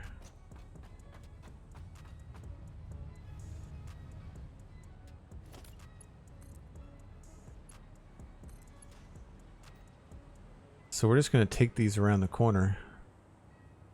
I guess we'll just run down each wall. Why not?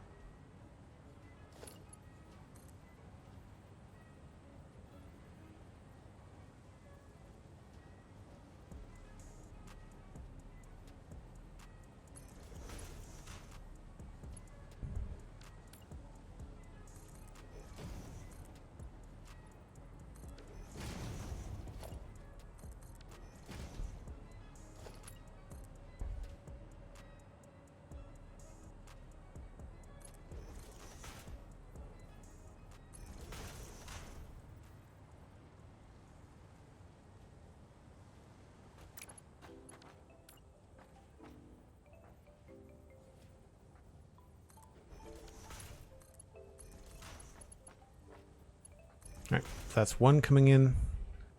And then we'll just do the same thing with the other one.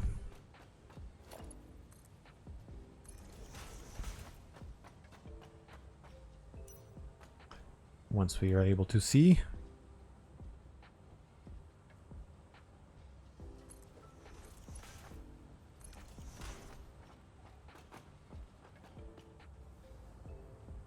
So that means we've got 2 400 belts coming in. So we'll do the same thing, just to kind of again remind ourselves where these are coming from.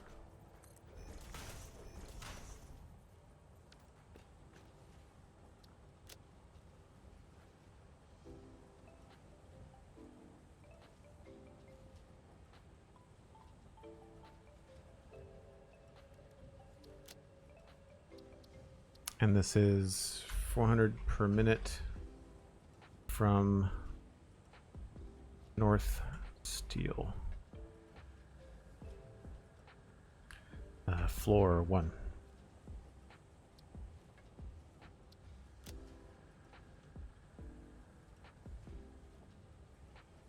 I don't know why the colors are not listed in alphabetical order. It's really weird.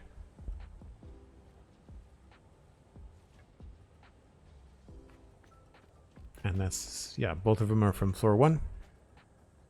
So what we need to do is figure out how much each one of these needs. This needs 280. That's the 560. So we've got to do a combination of stuff here. There needs to be like a combining and a separation. Is that? That's the wrong kind of splitter. Did I make the wrong kind of splitter in all of these? That's going to be so annoying. Oh, I made the wrong splitter on each one of these. That means these are wrong too. They're all wrong. Son of a gun.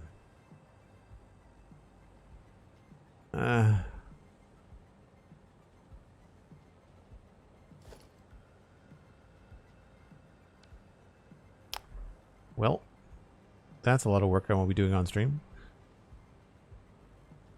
Sun's getting real low. Yep.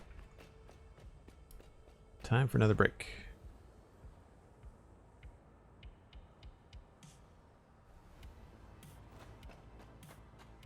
I think that's one of the other beefs I have with the game is that the design of their assets, a lot of them are very similar. Like splitters, programmable splitters, smart splitters, and mergers, they all look the same. Like why not make them more visually distinct? It's just bad graphic design, you know? And if it's intentionally, you know, designed to be the same, then you just don't understand what fun is. Megatron, Constructicon, Devastator Hub. Devastator Hub. Cool. Once again, folks, the sun has gone down, which means it's time for my break. You get to ride the break train. I apologize that there's no music. I'm going to try to fix that. That is a new setup glitch that hopefully I can sort out. So hang tight and we'll be right back.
All right.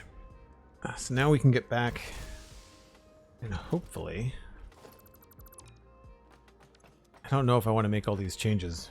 I mean, I will, but just not live on stream because it ends up just being backtracking in terms of putting the wrong thing in the blueprints, which is I'm sure would have happened.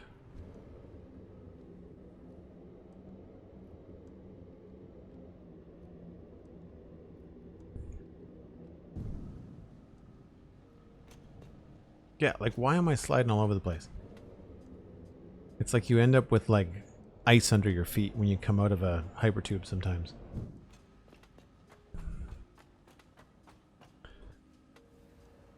So what I was getting at with the input down here was that we have to have a series of splitters that will merge and do overflow.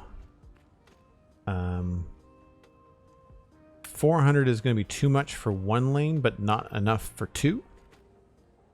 So I would say if the plan was to have heavy modular frames up here somewhere, then I would say the thing to do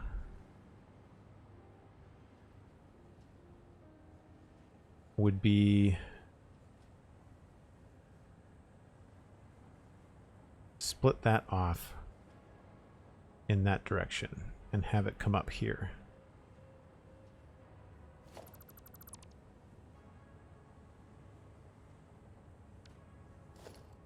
I'm going to do a glass floor just so I can see what I'm doing.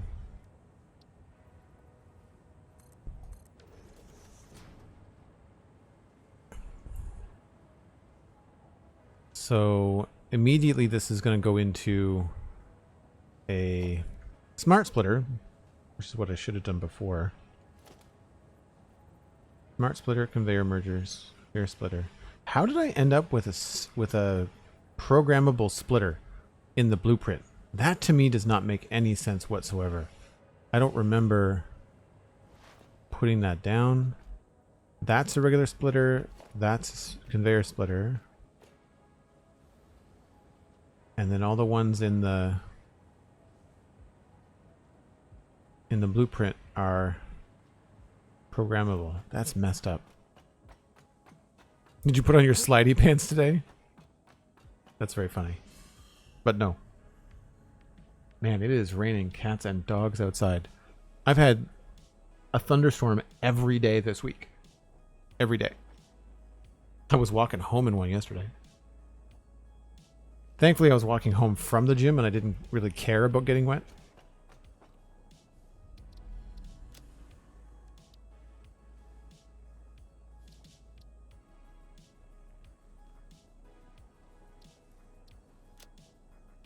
Why are you not loading?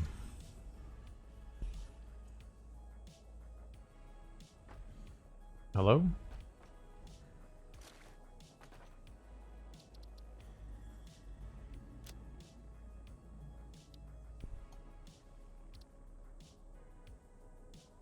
All right. I might not be playing much Satisfactory until they sort out these bugs because it becomes unplayable. You know, like why am I putting all this effort into designing blueprints if I can't load them? Like, why is that a thing? All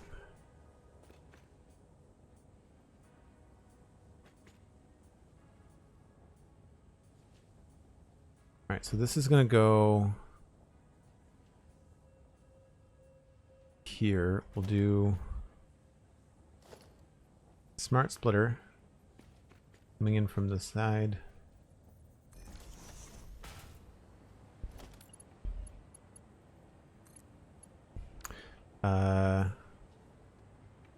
This is 280.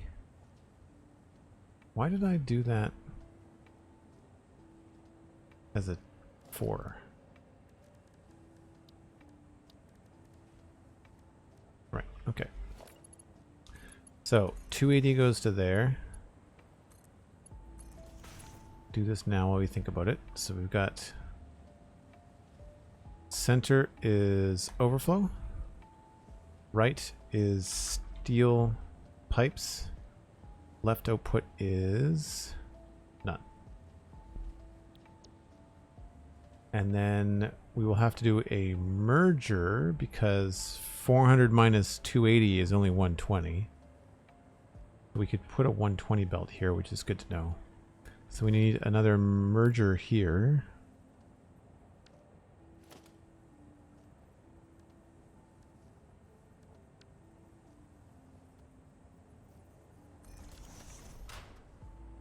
So we'll take this.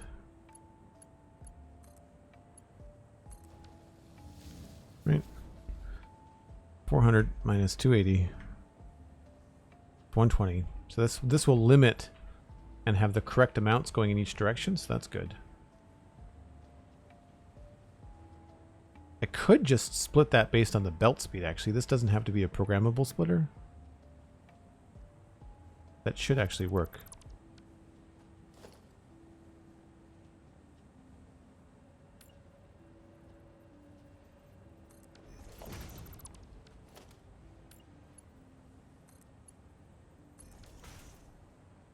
Although I don't know if it's going to pull 400 first. Either way.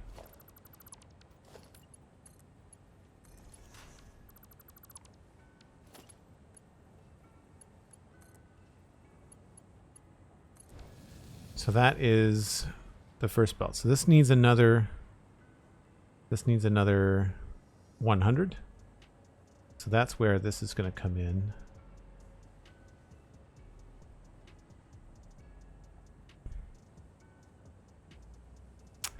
And we'll do a smart splitter here.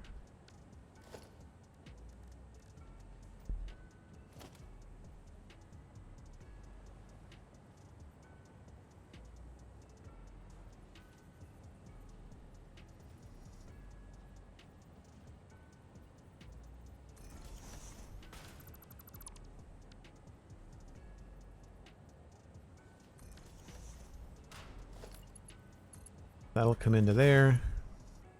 And then this will take another 100.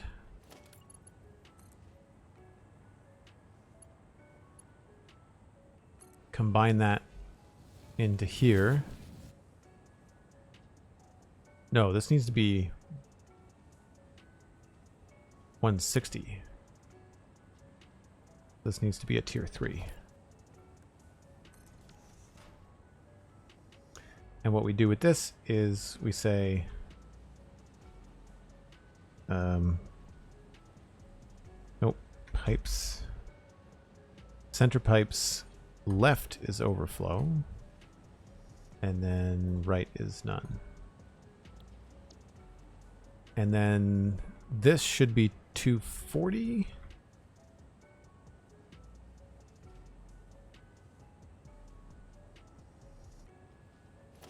So again, we'll have to go with the number 3 coming over to here.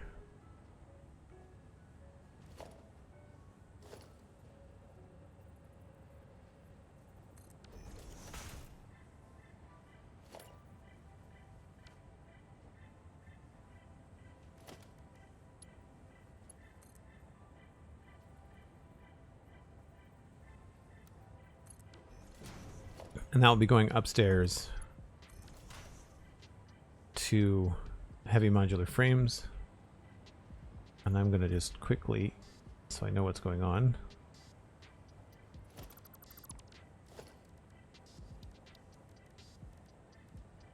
Just so I remember.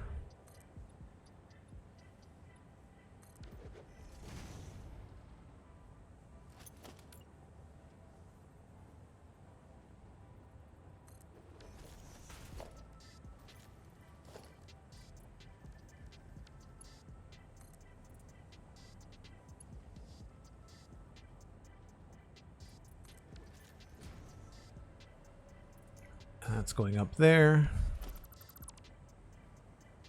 Oh no. That's outside. Crap.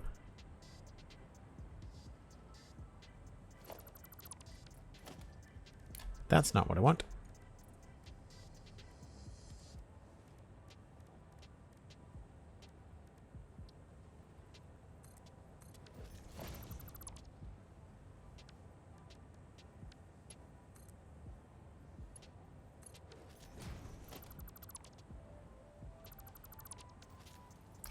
There we go.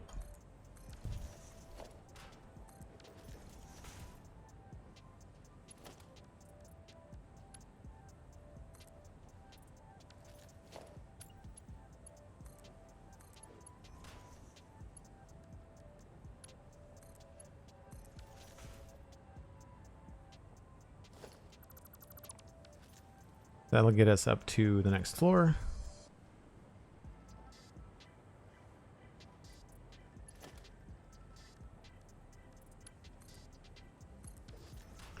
And we'll do a little sign.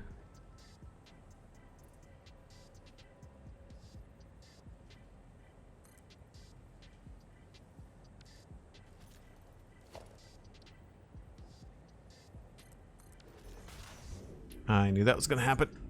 Yeah. So this is going to be more steel.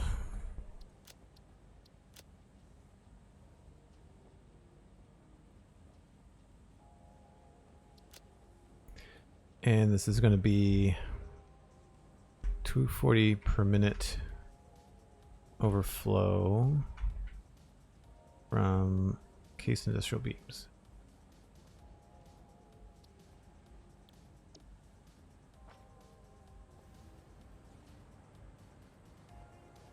It's so hard not making spaghetti. I agree, Box Milk. I agree. No, we're playing update 7. Update 8 is too experimental for me. It does not seem to be running properly. I do have another save that I could test it out on, but I haven't bothered. It's so much easier in your brain to do top-down stuff. Yeah. I think the other thing too is that I may be waiting a while. There may be a break in my Satisfactory play. I do find that it's getting glitchier as it progresses, and I'm not sure if I'm really enjoying it as much. It can be very frustrating. But that's the pipes, so we should be able to cut these off now.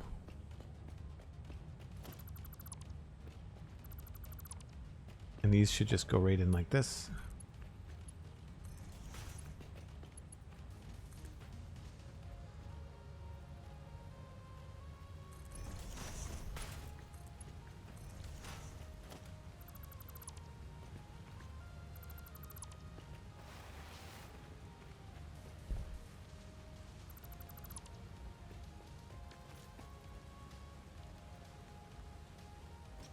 That'll give a chance for our steel to get backed up as well, which is good. Oh, I didn't hook these up. And that's because we have to figure all this out. Now, unfortunately, nothing is happening here because these were not programmed. And so we're going to have to... I should have actually deleted this. And just put in like a temporary... This should go here, but it's not going to. So I've got to fix all the programmable splitters that were not meant to be there. So we've sourced the pipes. I now have to fix my mistake.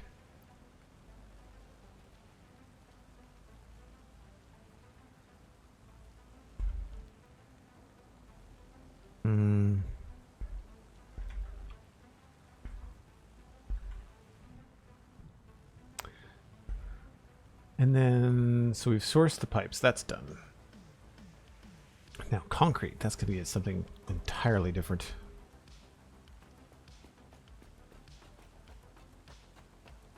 It's weird that it's raining outside in real life and in the game. It's weird noises happening all around. So the way that we're doing the concrete is, I believe, wet concrete.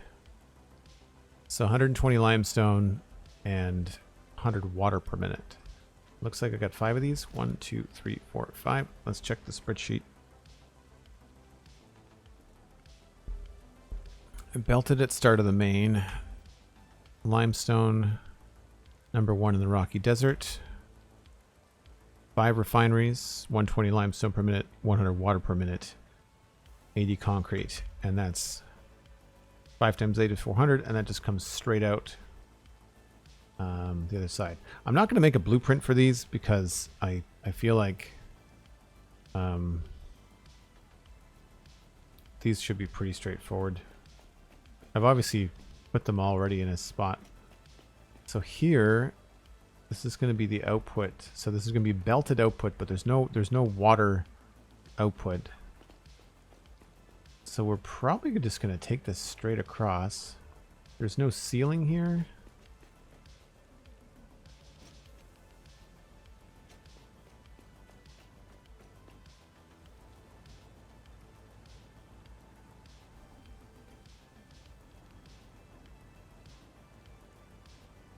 So our input is going to be lined up probably, I'd imagine, what's underneath this? A little bit of room. So we could just bring it underneath everything.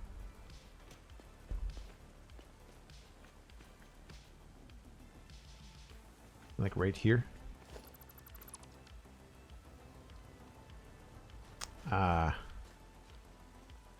So we do run out of room a little bit. I mean, doable. Definitely doable.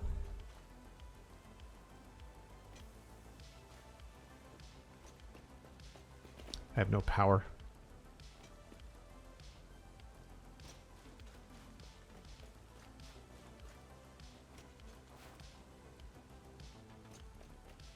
Staircase.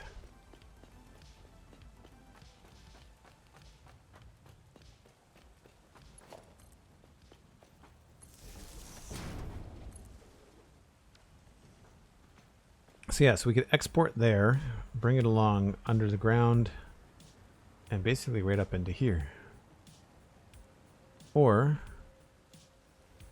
where we have more room, we could belt it down this way. That's probably the easier thing to do.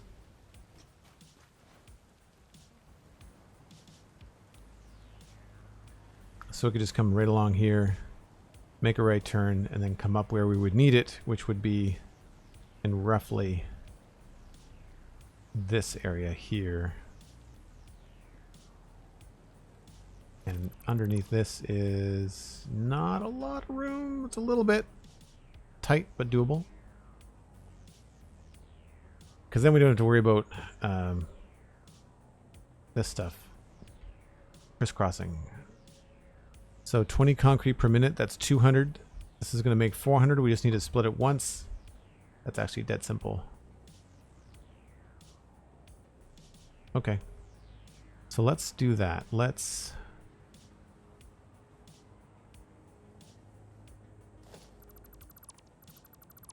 maybe go for about here.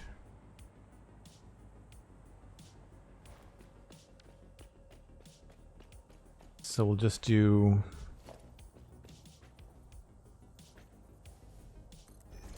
these in every section.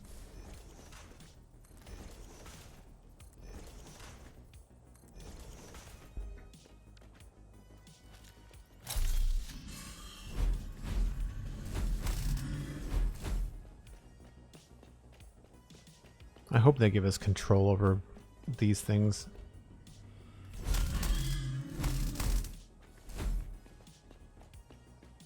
Okay. So what do we do in... We are doing 80 per minute on each one.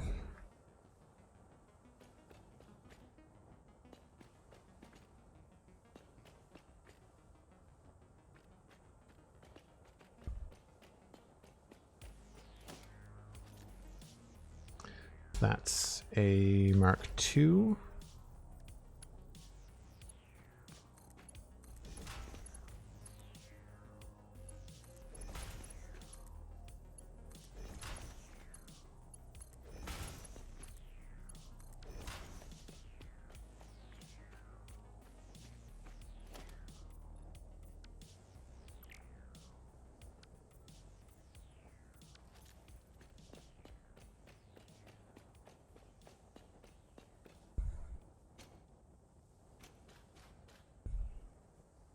Oh, yeah, this should work out fine.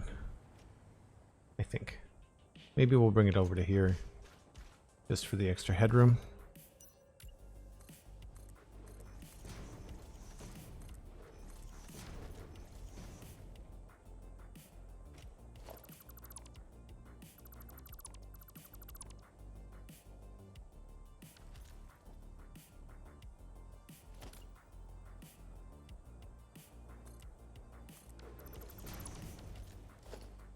So make sure I have the right thing here.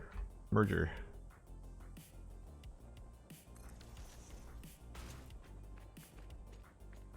That did not line up exactly at all.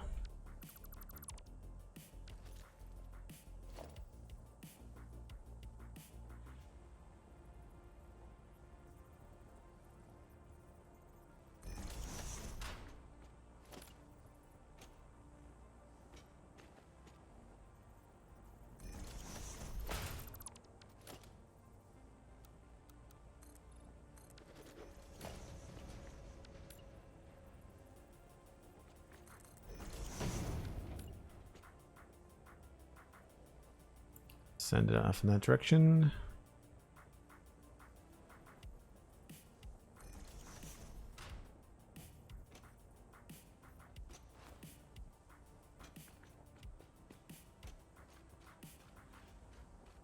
There we go. It's a little bit easier to see, sort of.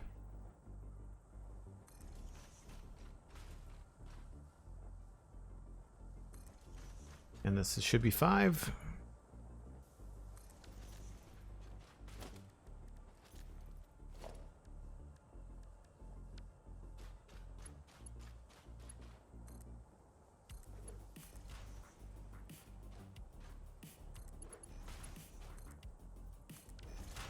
Gonna have to remove that tree, I guess.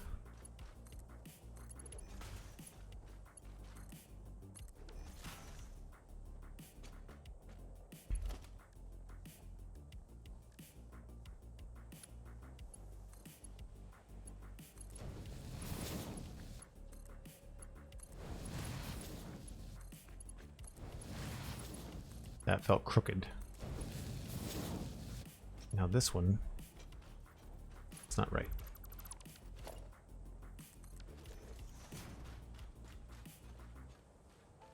No, they're all straight. Okay. So altogether, we're doing 400, right? Yes.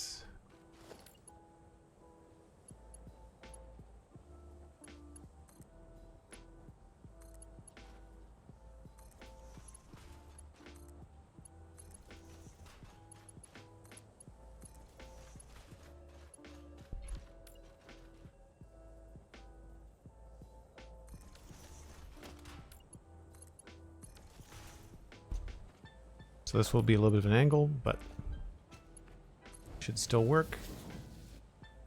Although, you know, we could be really fun and fussy about it if we did the ceiling things, the ceiling connectors.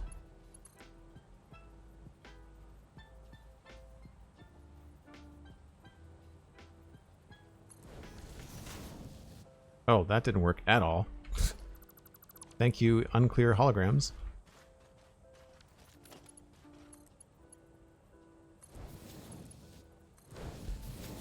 Much better. Okay. Again, you want to be able to see what's going on when you go to track out any problems. Marvel fan, welcome back. Squeal it, thanks so much for hanging out. Appreciate you being here. That's all coming in over here.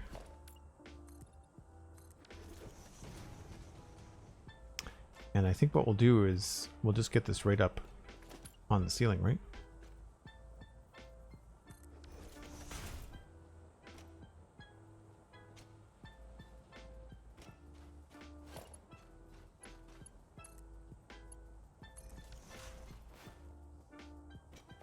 Then we just have to find the spot where we need to bring it upstairs.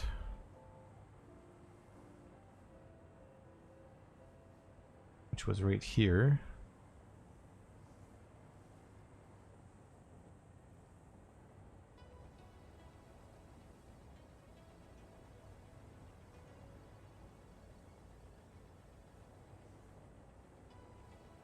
I wouldn't mind actually seeing it work a little bit. So maybe what we'll do is...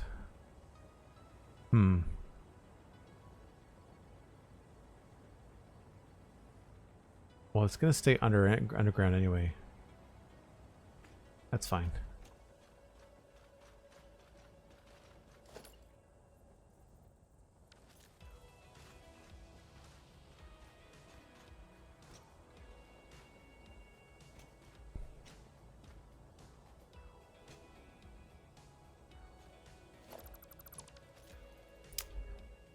Right.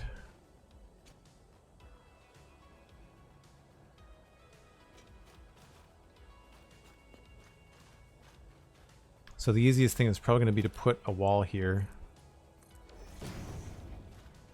and just have probably a wall outlet, I guess. It's not the best.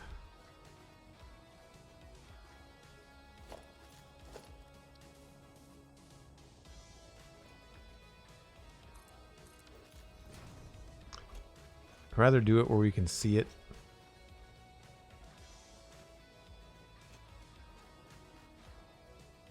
And that lines up better anyway.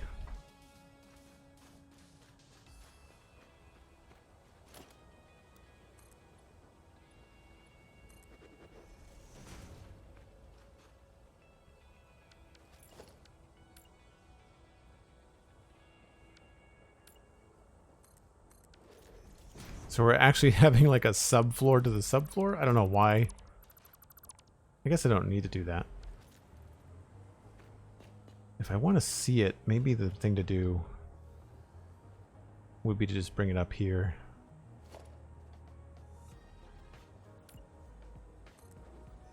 That's probably the cleaner way to do it.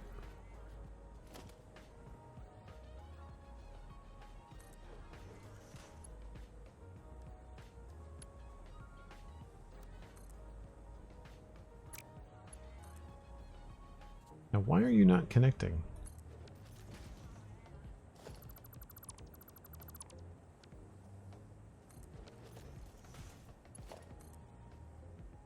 I'm not getting the little chime, which is weird.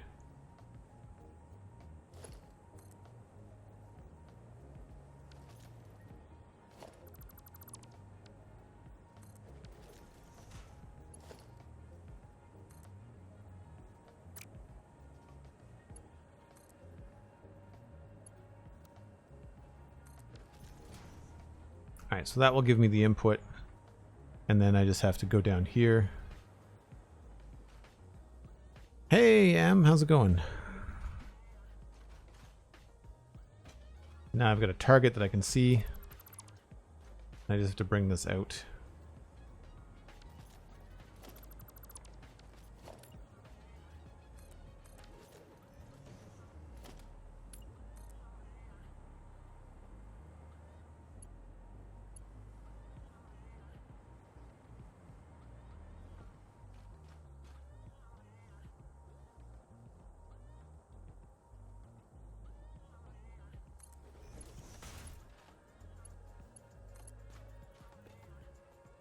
And then we can just line things up.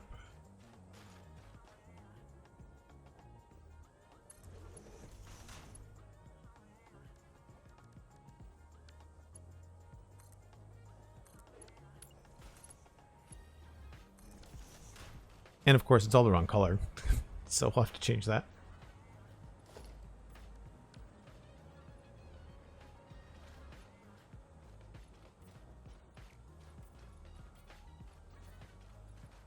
Again, just for me, but when we got a lot of stuff going on, it's nice to kind of have, you know, when you pop underneath and look at something, you can go like, oh, that's beige. That means it must be the concrete lines, you know?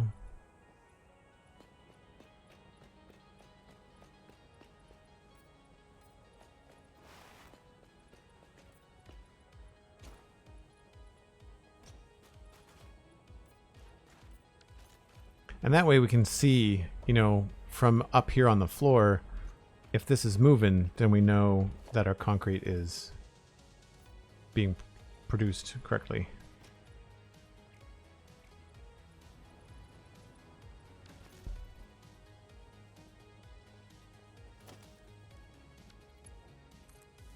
Yeah, it's weird that it doesn't actually connect to this wall outlet. I don't know why that is. It feels strange to me.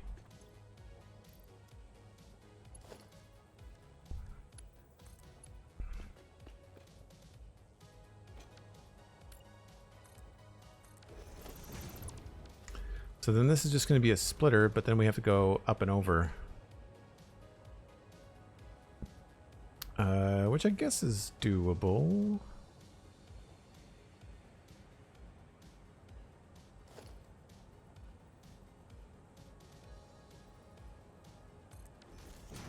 So that would just connect there.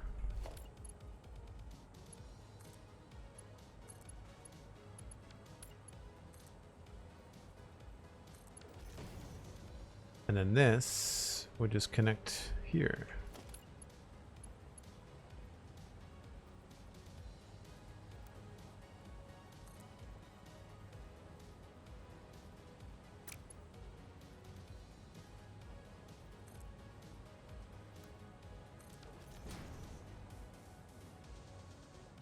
And that's going to be 200 each. Yes. So then this needs to be a different speed.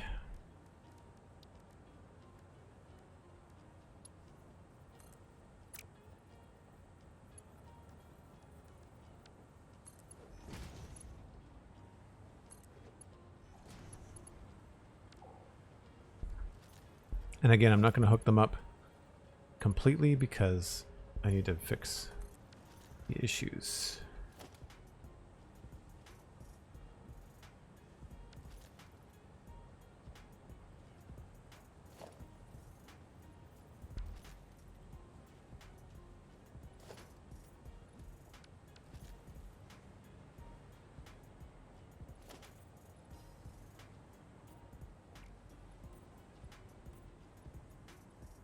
That is the export of the concrete belted up. We're going to double check it just to make sure I've got it right.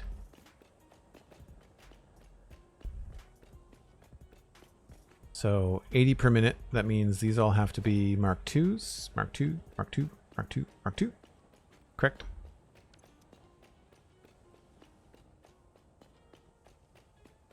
$80 times 5 is 400.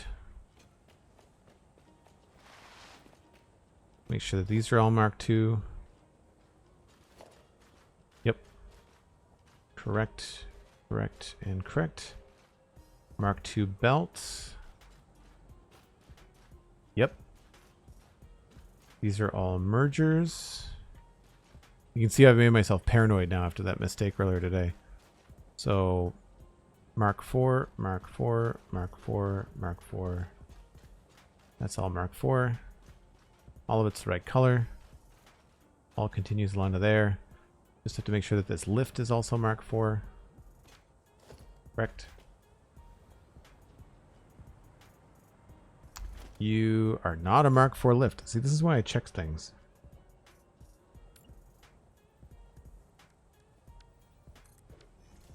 I should have been able to tell that just from the look of it. Yeah, it's weird that this is just not snapping to the input pole. That's Mark IV. This will eventually be a Mark III. That's a Mark III. And that is concrete belted. Good stuff.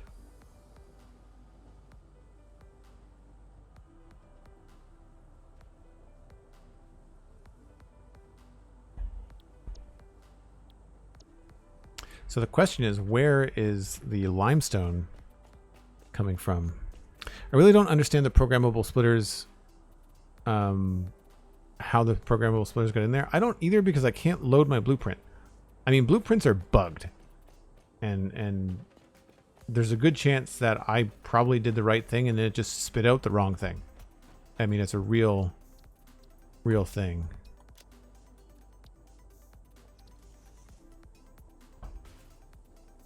No. I obviously put in programmable splitters, right?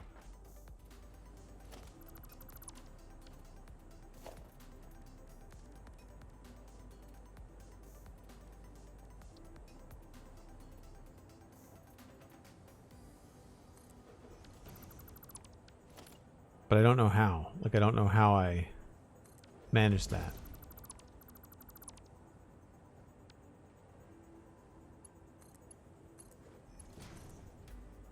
But the fact that we've got this kind of stuff happening makes me mistrust the process entirely, right? Like, I don't really feel that this is really working the way that it should, you know? So this was the right one.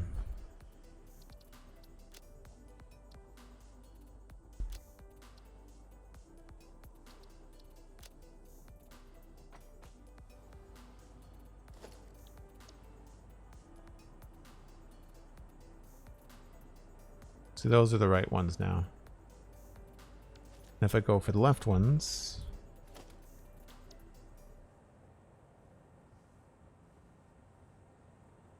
see, that to me,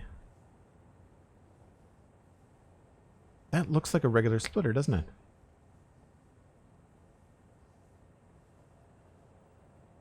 I think that's the reason. The blueprints, when they give you the blueprint hologram, they don't give you all of the details.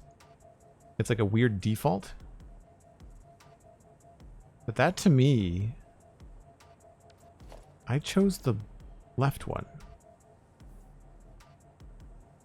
You seen that? Seeing in the middle of the screen, it says encased industrial beam right. But what I chose in the blueprint designer is left. But it's showing me right. This is what I mean. It's very unreliable. So I would say, like, if I just go ahead and build that right one.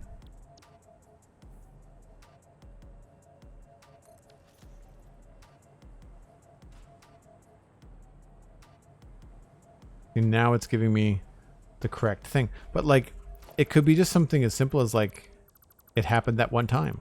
Why did it happen that one time? Who knows? Who knows? One thing I could try is saving and exiting the game and then reloading to see if it's that kind of a glitch. But the fact that I can go into the interface and it shows programmable splitters, like, that to me is not good. And if I load the left one, I don't think the left one will even load. Like, the whole interface here is just glitched. You saw how many times I had to move things around. Yeah, like, I can't load this left one. So, like, something is messed. So I'll fix that on my own time at some point.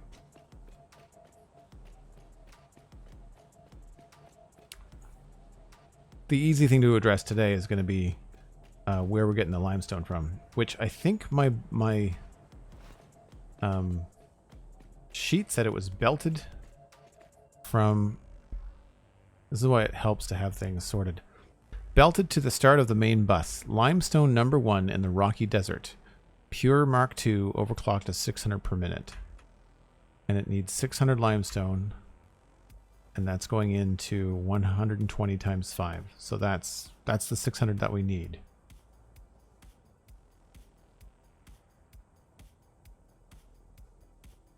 Yeah.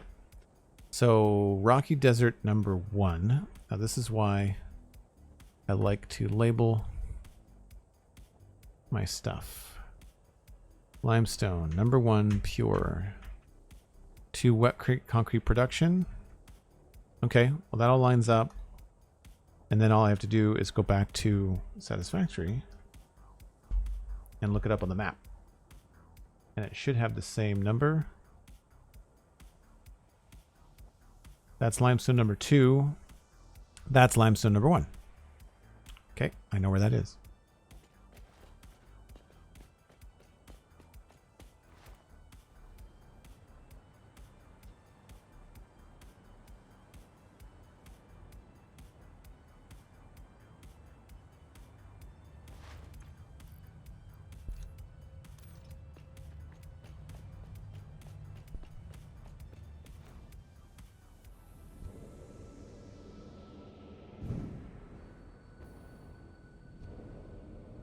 Yeah, I think I might avoid using blueprints in my next build just to kind of eliminate some of the uncontrollable error.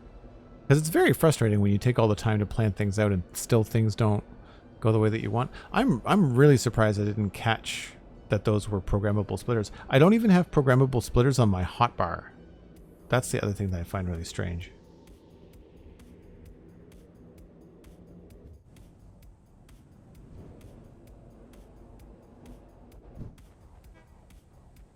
So this is the limestone node that I was talking about.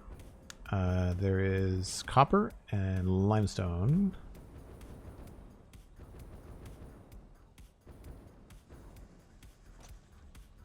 $600, 250 per minute. I believe we are standing right on top of limestone number 1. So now I just need to follow this. Make sure it's on a Mark V belt the whole way.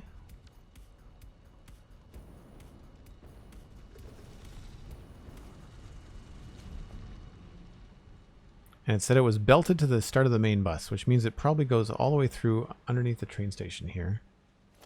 This is all Mark V. But then, what happens, because this bypasses our train main bus over there. This kind of goes all the way down this way. Right. Okay, so it gets all the way over to here. So I might have to change that to come into our better, stronger, faster main bus here. Because I need to find a line that it's going to connect to here. And it looks like the next available line is going to be one of these middle lines. So mid there. The question is, do I have room for that as we continue down the whole main bus? Yeah, riding on belts is fun. I agree. So this, it's this one here. So there's a belt on it in some places. Not here. I feel like I've used it for something.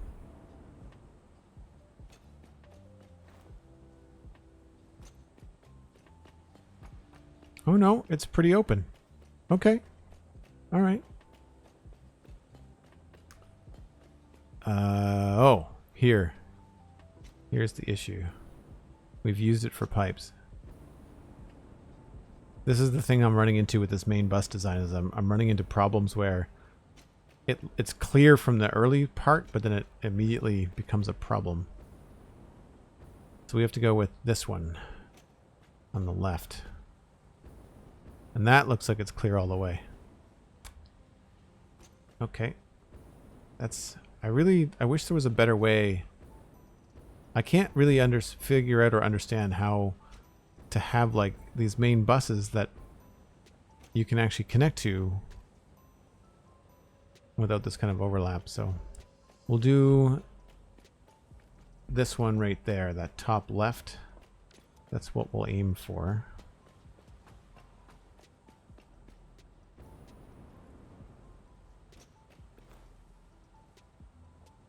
Top left, top left. It looks clear. There's a belt here, but there's nothing on it. It's not connected to anything.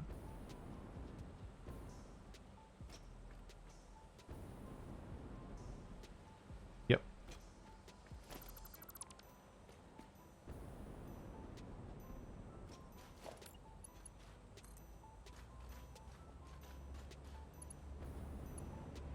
This is going to go to top left, right here.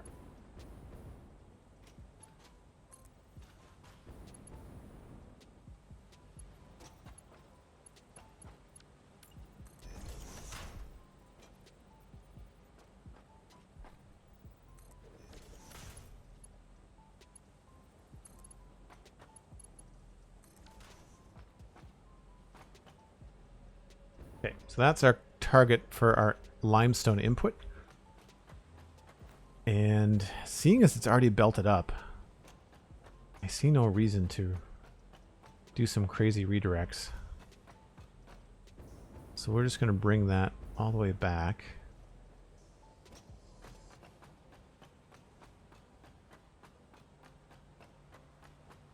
Got 1, 2, 3, 4, 5, 6.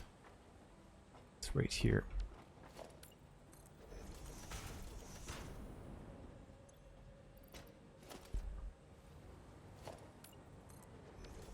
I'll probably change the way that this is decorated later on because I really don't like the look of these conveyor poles, but for now, will suffice.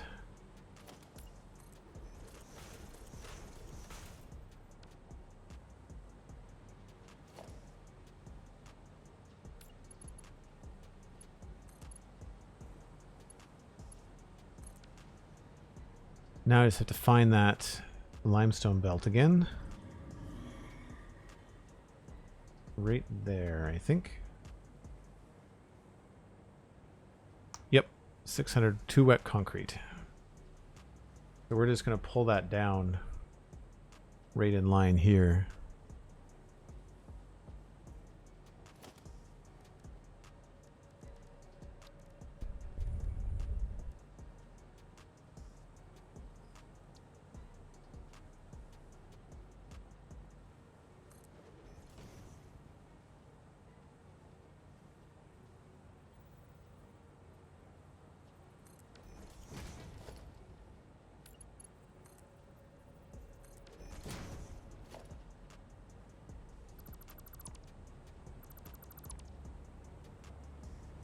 Don't know if that's too low or too far away. Too far away.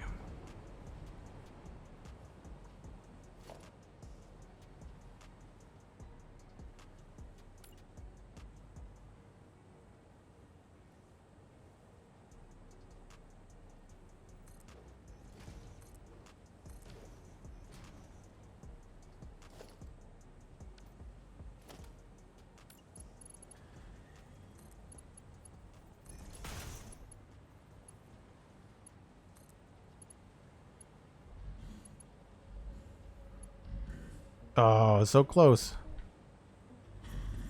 To make this a little bit farther away. Got 1, 2, 3, 4, 5, 6, 7, 8, 9.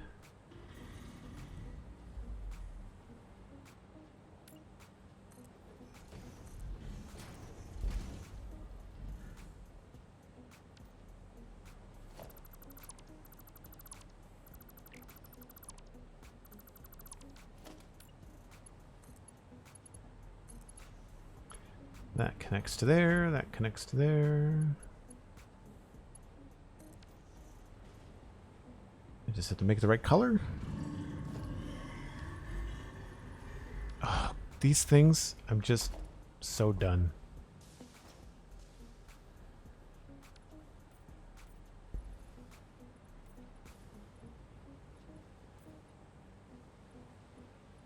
I think at some point in this game you just have to accept the mess. And then have big enough spaces that you can cover it up.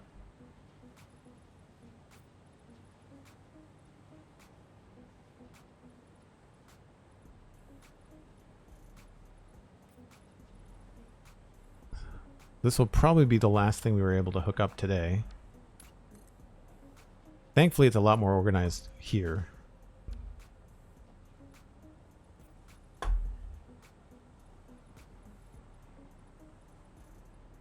That's something I would do differently, Cosmic, you know, in terms of colors and custom stuff. I would create custom swatches for each material type rather than decoration. Like, I think my custom swatches would be more for like the things I would use the most often, because I think that would be more helpful. Right now I'm using custom swatches for like technical color coding organization, as opposed to having the custom swatches for decor and then the other swatches for organization. I've got it backwards. Well, I have it backwards in terms of how I thought it should work, but then how the game actually works, it makes more sense to do it the other way around. I hope they change the way that the color stuff works in the game too. Right. Do I have all clad sheets in the train? Don't think so.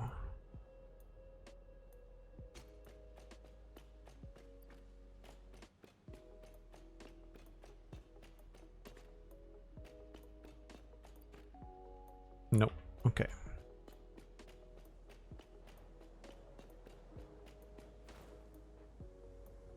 Well, thanks for the compliment on the spawn chunks. I'm glad that glad you like it.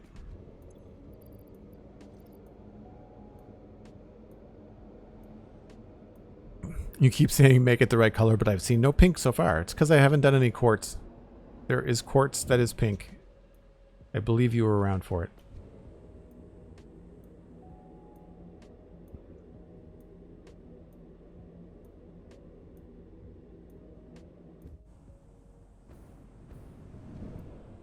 We're just going to go get some aluminum sheets so I can finish this belt. We're almost there.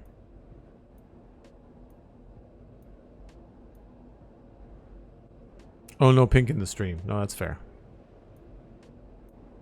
We tried to do some pink in Minecraft.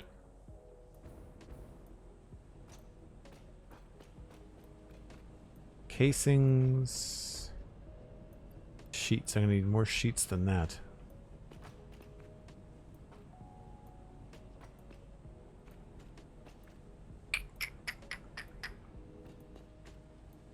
I just have to go next door.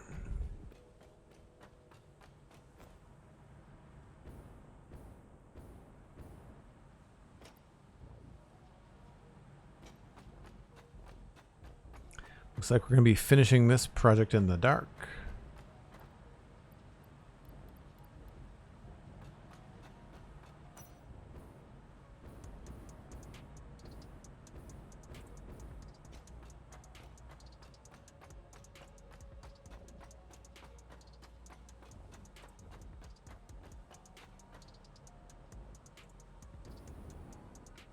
I mean, it's sort of purpley pink.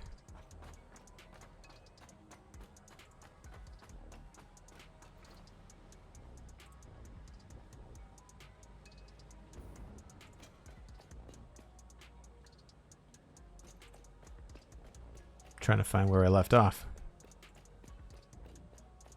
It's a long bus. Long line. There we go.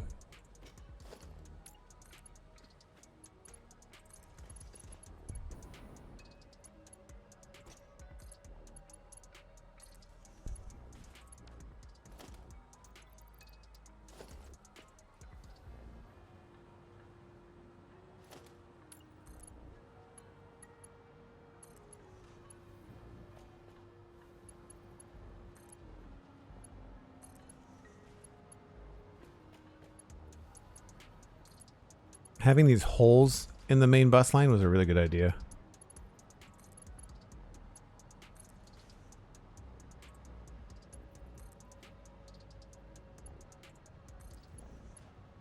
Ah, we might have to get rid of the awesome sink.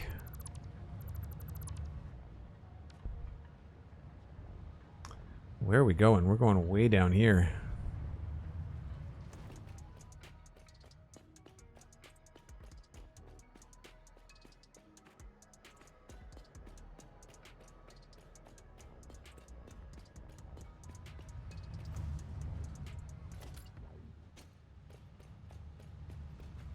Now, is that the right spacing?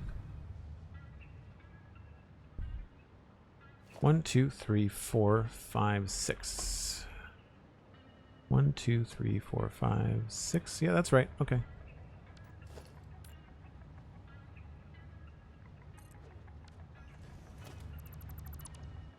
Let's turn that off for now.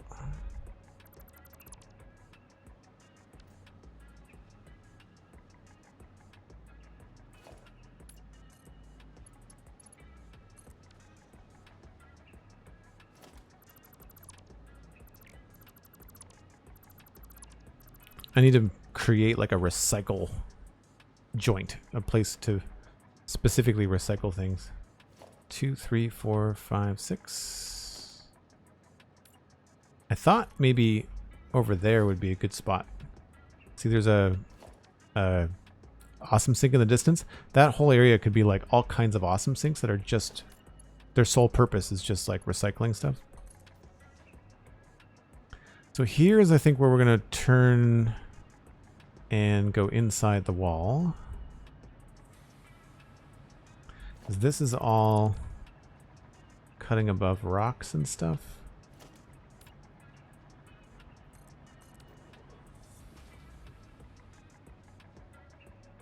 I don't know whether we need to move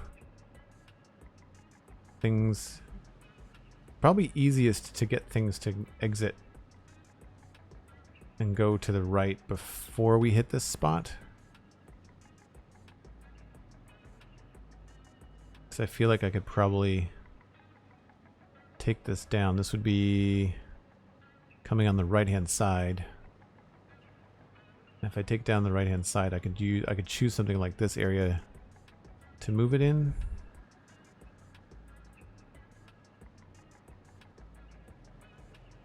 And I think that could work.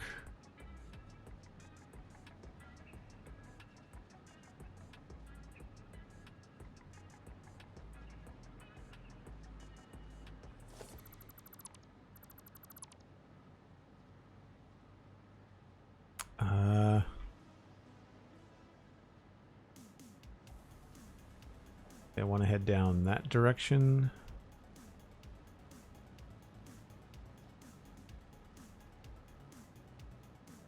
Yep. Okay.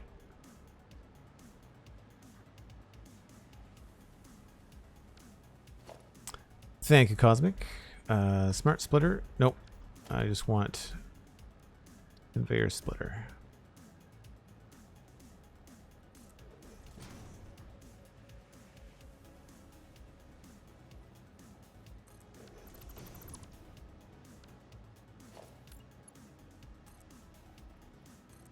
Now, if I'd have done this right, this should still be something that will be outside of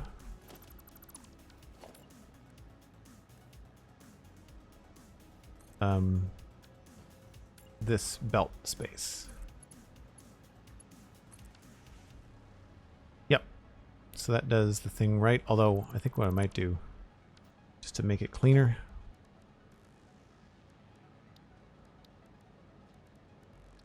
start a little bit lower.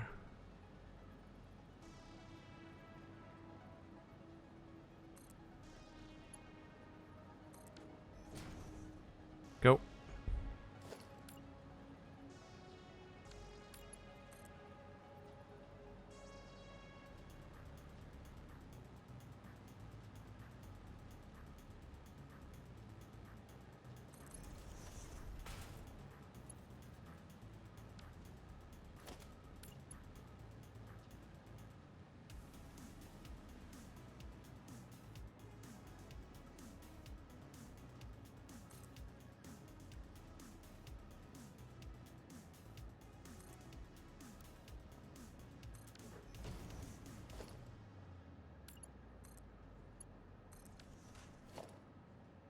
I always do that. I always choose the Mark 1.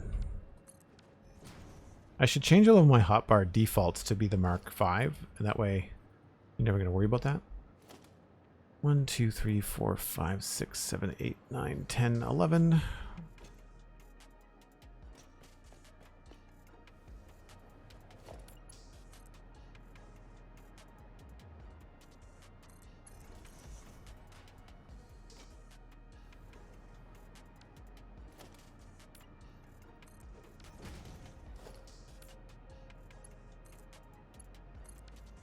Okay, so now we just have to figure out where our input is going to be. I'd say we should probably start the input from this one and go down. Do we have enough room to do this underneath? We do not. So we're going to be doing above ground logistics.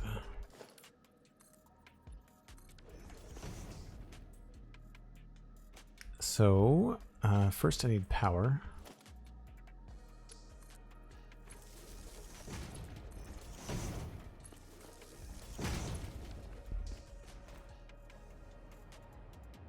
And I think we'll just keep with keeping things in the center.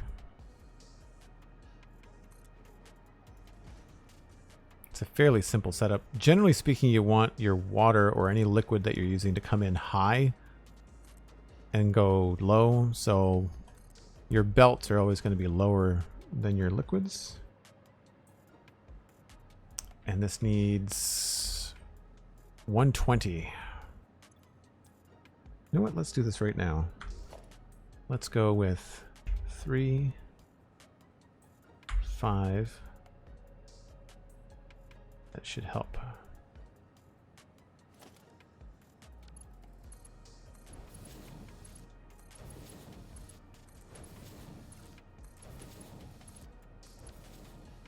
And then we've got just the main line coming in. Be 600 strong.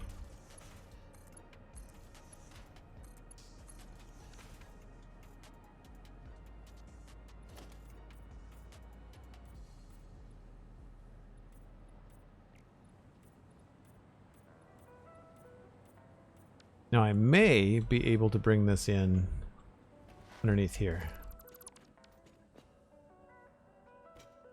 Yep. Okay. So we'll do that with a floor hole.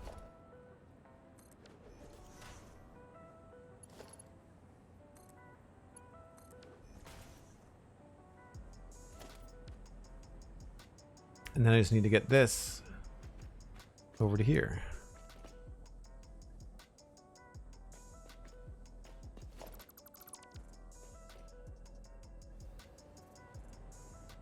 And I'd say we're going to go left first.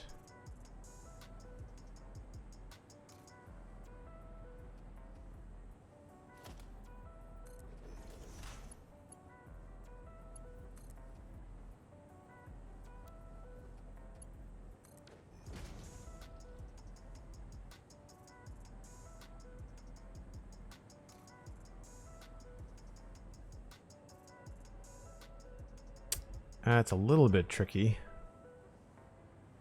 Maybe I should move that just for visuals.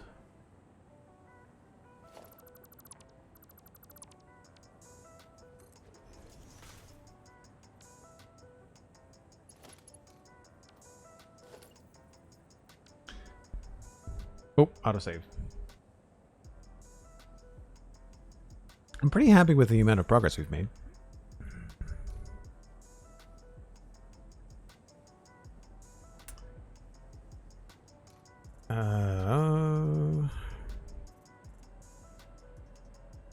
I know it doesn't matter that it'll go through the rock, but I kind of want this to look cool. So let's move this over here. We've got the space. It's not like we're tight on space.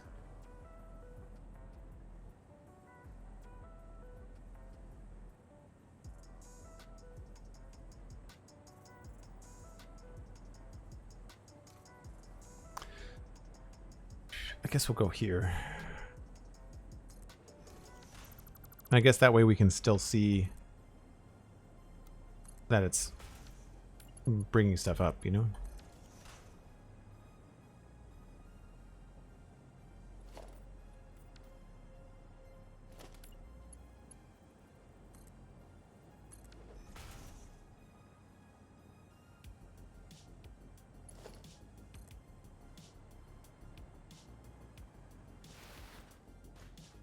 Probably should start from here.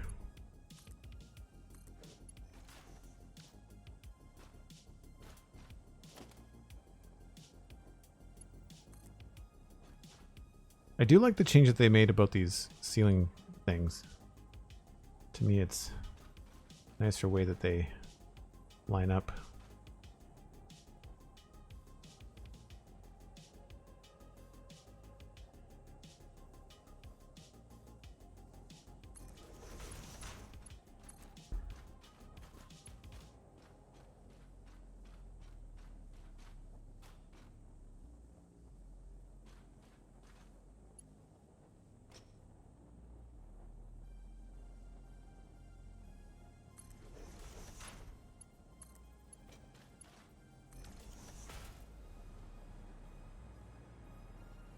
Right, just have to make the right color.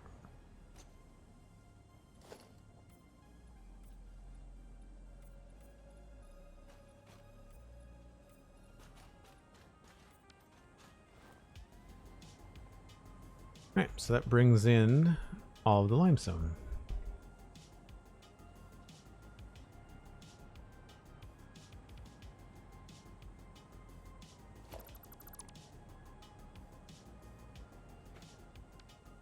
I guess I should probably change the way that this looks.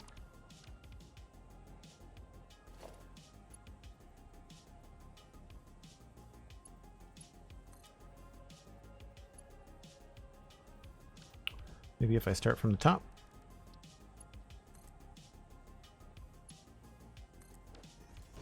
There we go.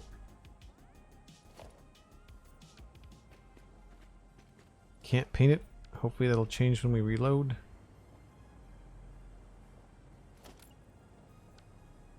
So now we just have to go back and paint the whole thing.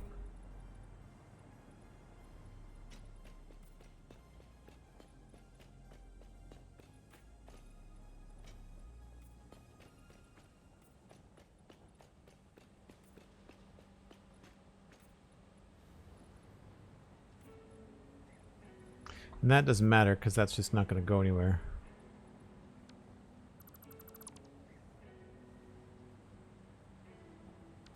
Actually, I could probably turn this into a smart splitter and just have like none happen. That's probably a better idea. So if I grab that and do smart splitter.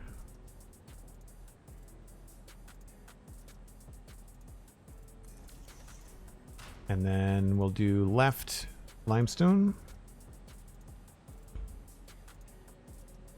And then none and none.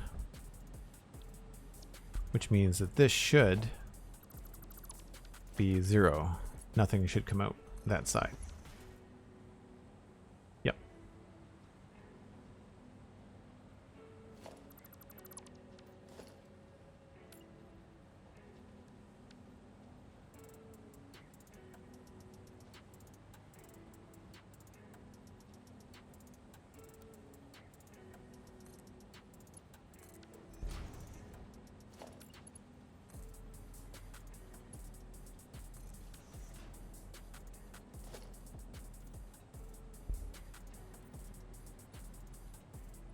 Perfect.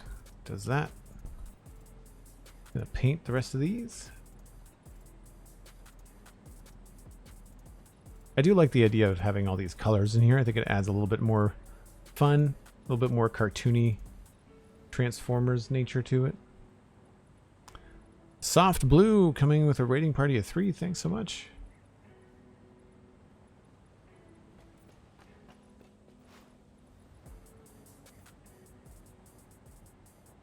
Aaron Antics Blue Raid, welcome in. Thanks for saying hi. Alright, so I think we're good. I'm going to go and probably paint this all the way back to the source. Which makes sense.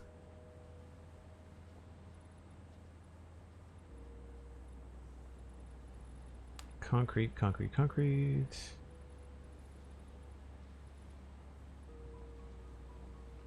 Soft Blue, what were you up to on stream today? Thanks ever so much for sharing your viewers. Folks, if you're new, my name is Joel Duggan, and I do podcasting and streaming for a living. The Spawn Trunks podcast is all about Minecraft, and the Citadel Cafe podcast is all about sci-fi and fantasy entertainment.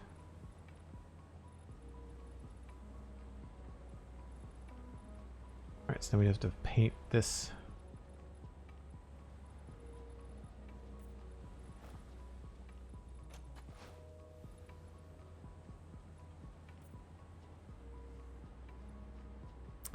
Playing some Minecraft. Very cool. Well, you'll probably enjoy the Spawn Trunks podcast then. That's the one that's all about Minecraft.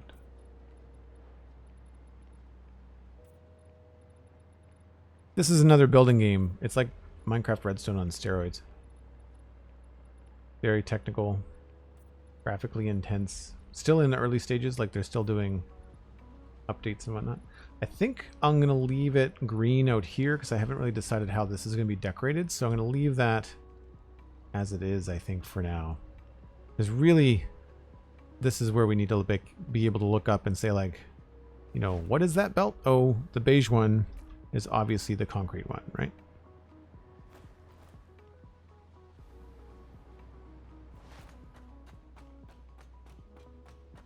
Soft Blue, thanks very much. Appreciate that. Aaron Antex, you've been here a few times before. Nice. Well, welcome back. Welcome back.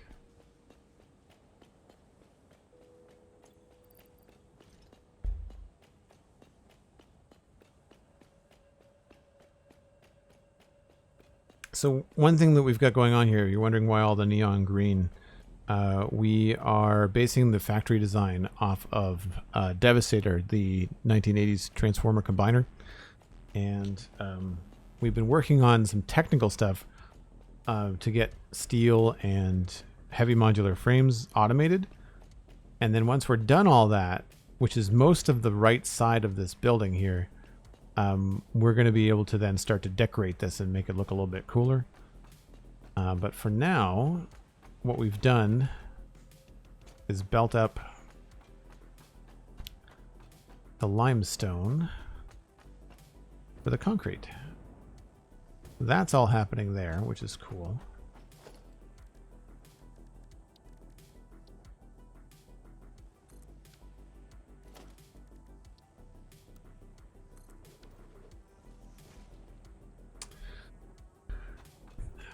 So then the next thing would be where the water is coming from. So we need, and this was going to happen next time, 5 water extractors underclocked to 83.33% for 100 meters cubed of water. I might just bring in 600 because it's always better to bring in more water than you need. And that's going to go into these 5 refineries. And that's what we're looking at right here. That's our concrete production happening right there. I think I like that color better. Now, that water, our main water facility is actually a little ways away. There is some water coming in temporarily here. I think this is not 5, I think this is 4. And again, I'm not crazy about the temporary nature of it. I don't want to use temporary stuff. Yeah. 1, 2, 3, 4. How much water do we need? 500 water per minute. So that's 480. We could tweak one.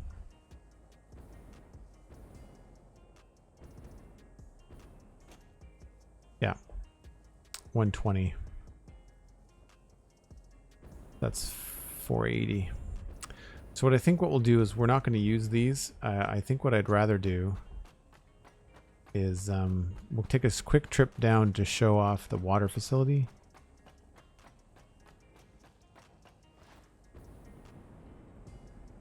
It's very bare bones, but it makes it easy because it's just almost, I don't want to say infinitely expandable, but there's just so much room down here to add more water extractors. It's a little bit of work laying in the pipe.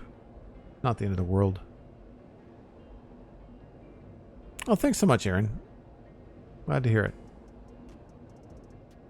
Always nice when you've got, you know, people that are returning. It's a good view of the Megatron power facility too. So you can see that we've lined this stuff up. But here you can see water extractors work really well in bays of 5. So we got 1, 2, 3, 4, 5. So all I would need to do is basically create 5 more. Like right here, right? Line them all up and then bring in another pipe. That pipe would go probably in the middle somewhere. So we can line these things up.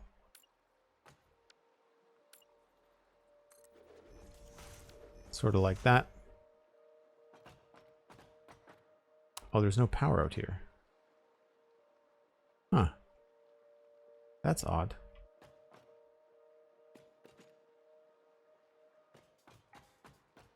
Wonder why that is.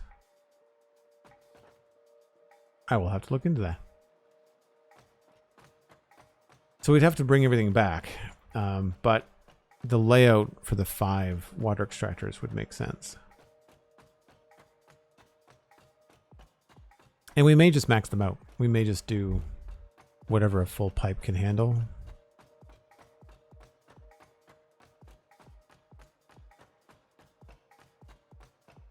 And this looks cool. It's kind of floaty right now, but the idea is to take... I don't know if I did it on the edge here. Yeah, the idea is to create like towers that would go down into the water. So rather than having this here, these would be like freestanding towers in the water.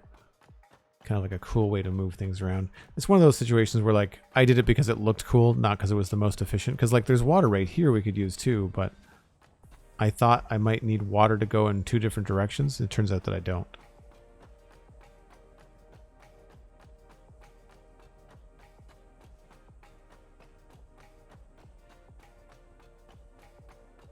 I mean, we could always just have it closer, but I'd rather build the infrastructure to then use later in a different way if we need to. So chances are I would actually bring that in on the left because it is going to go right over here. So the input for that is currently at the top here.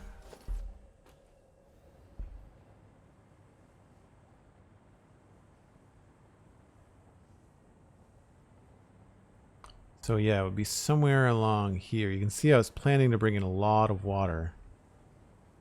So I would probably run this along the left, or at least when it got here, I would switch it to something that's going to be left leaning. So probably, I don't think it needs to be seen in here. I don't know exactly if this is the best way to do this. So what I'll end up doing very likely is because the water that we need is actually going to be going down here. There's no sense in pumping it way up high because it's already high enough. So what we'll probably end up doing is bringing whatever water we have. Let's say we use that one.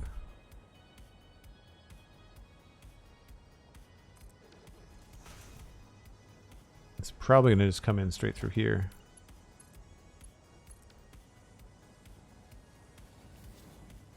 And then we'll bring it along this way. And it will probably flow in from this side. So we'll probably bring it in along this wall. All of these colors are going to change, by the way. It's just my default settings right now are to red.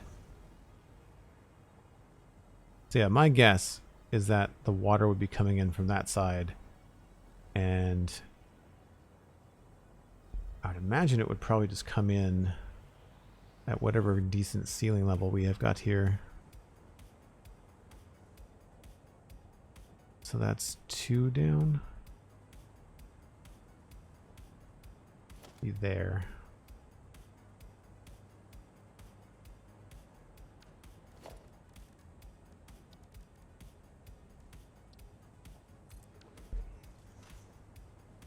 Yeah, so go there. And then we would just have pipe here.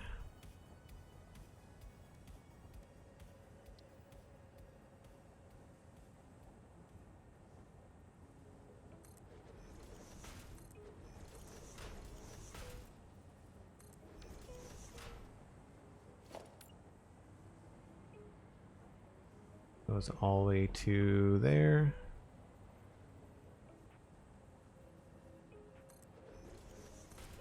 Oh, that's not far enough.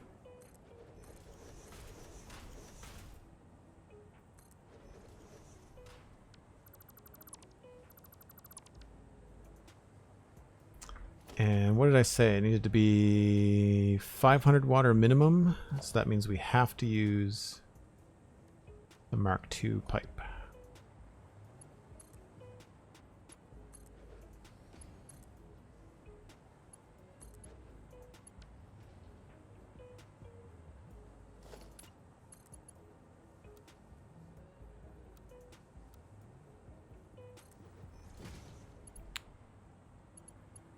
And that has to be 100, so we can use actually the normal pipe there.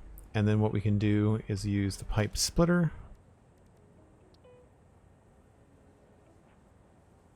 Now I don't know. Not snapping, so we can't do that.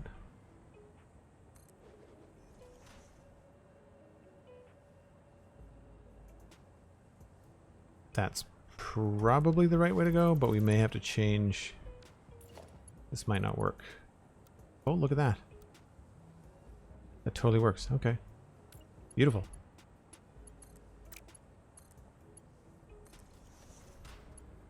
So we just line this up here.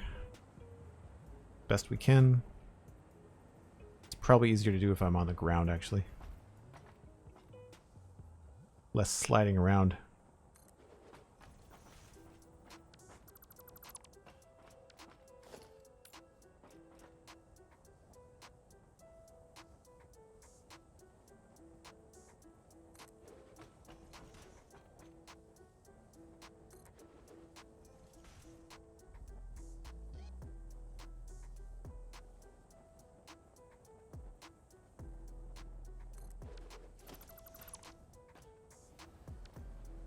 Each one of these just dumps down like this.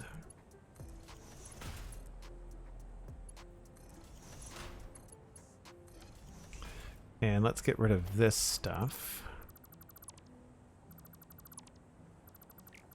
Just a necessity of the actual build, but then after that, we don't necessarily need it to all be here. We can find other ways to support it and make it look cool. They kind of look like the support themselves, actually. There's not a huge problem there. For this one, I may want to change this to have an indicator on it just for fun. And then, of course, we need it to not be red. Oh, that's tricky.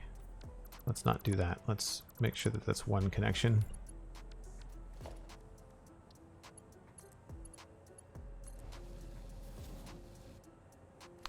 Thanks, Cosmic. I'm going to wrap it up here, I think. Is Total Eclipse still live? I'll probably pass everybody on to Total Eclipse for more Satisfactory. So that does look a little bit funny. I guess this whole thing could be a different pipe, right?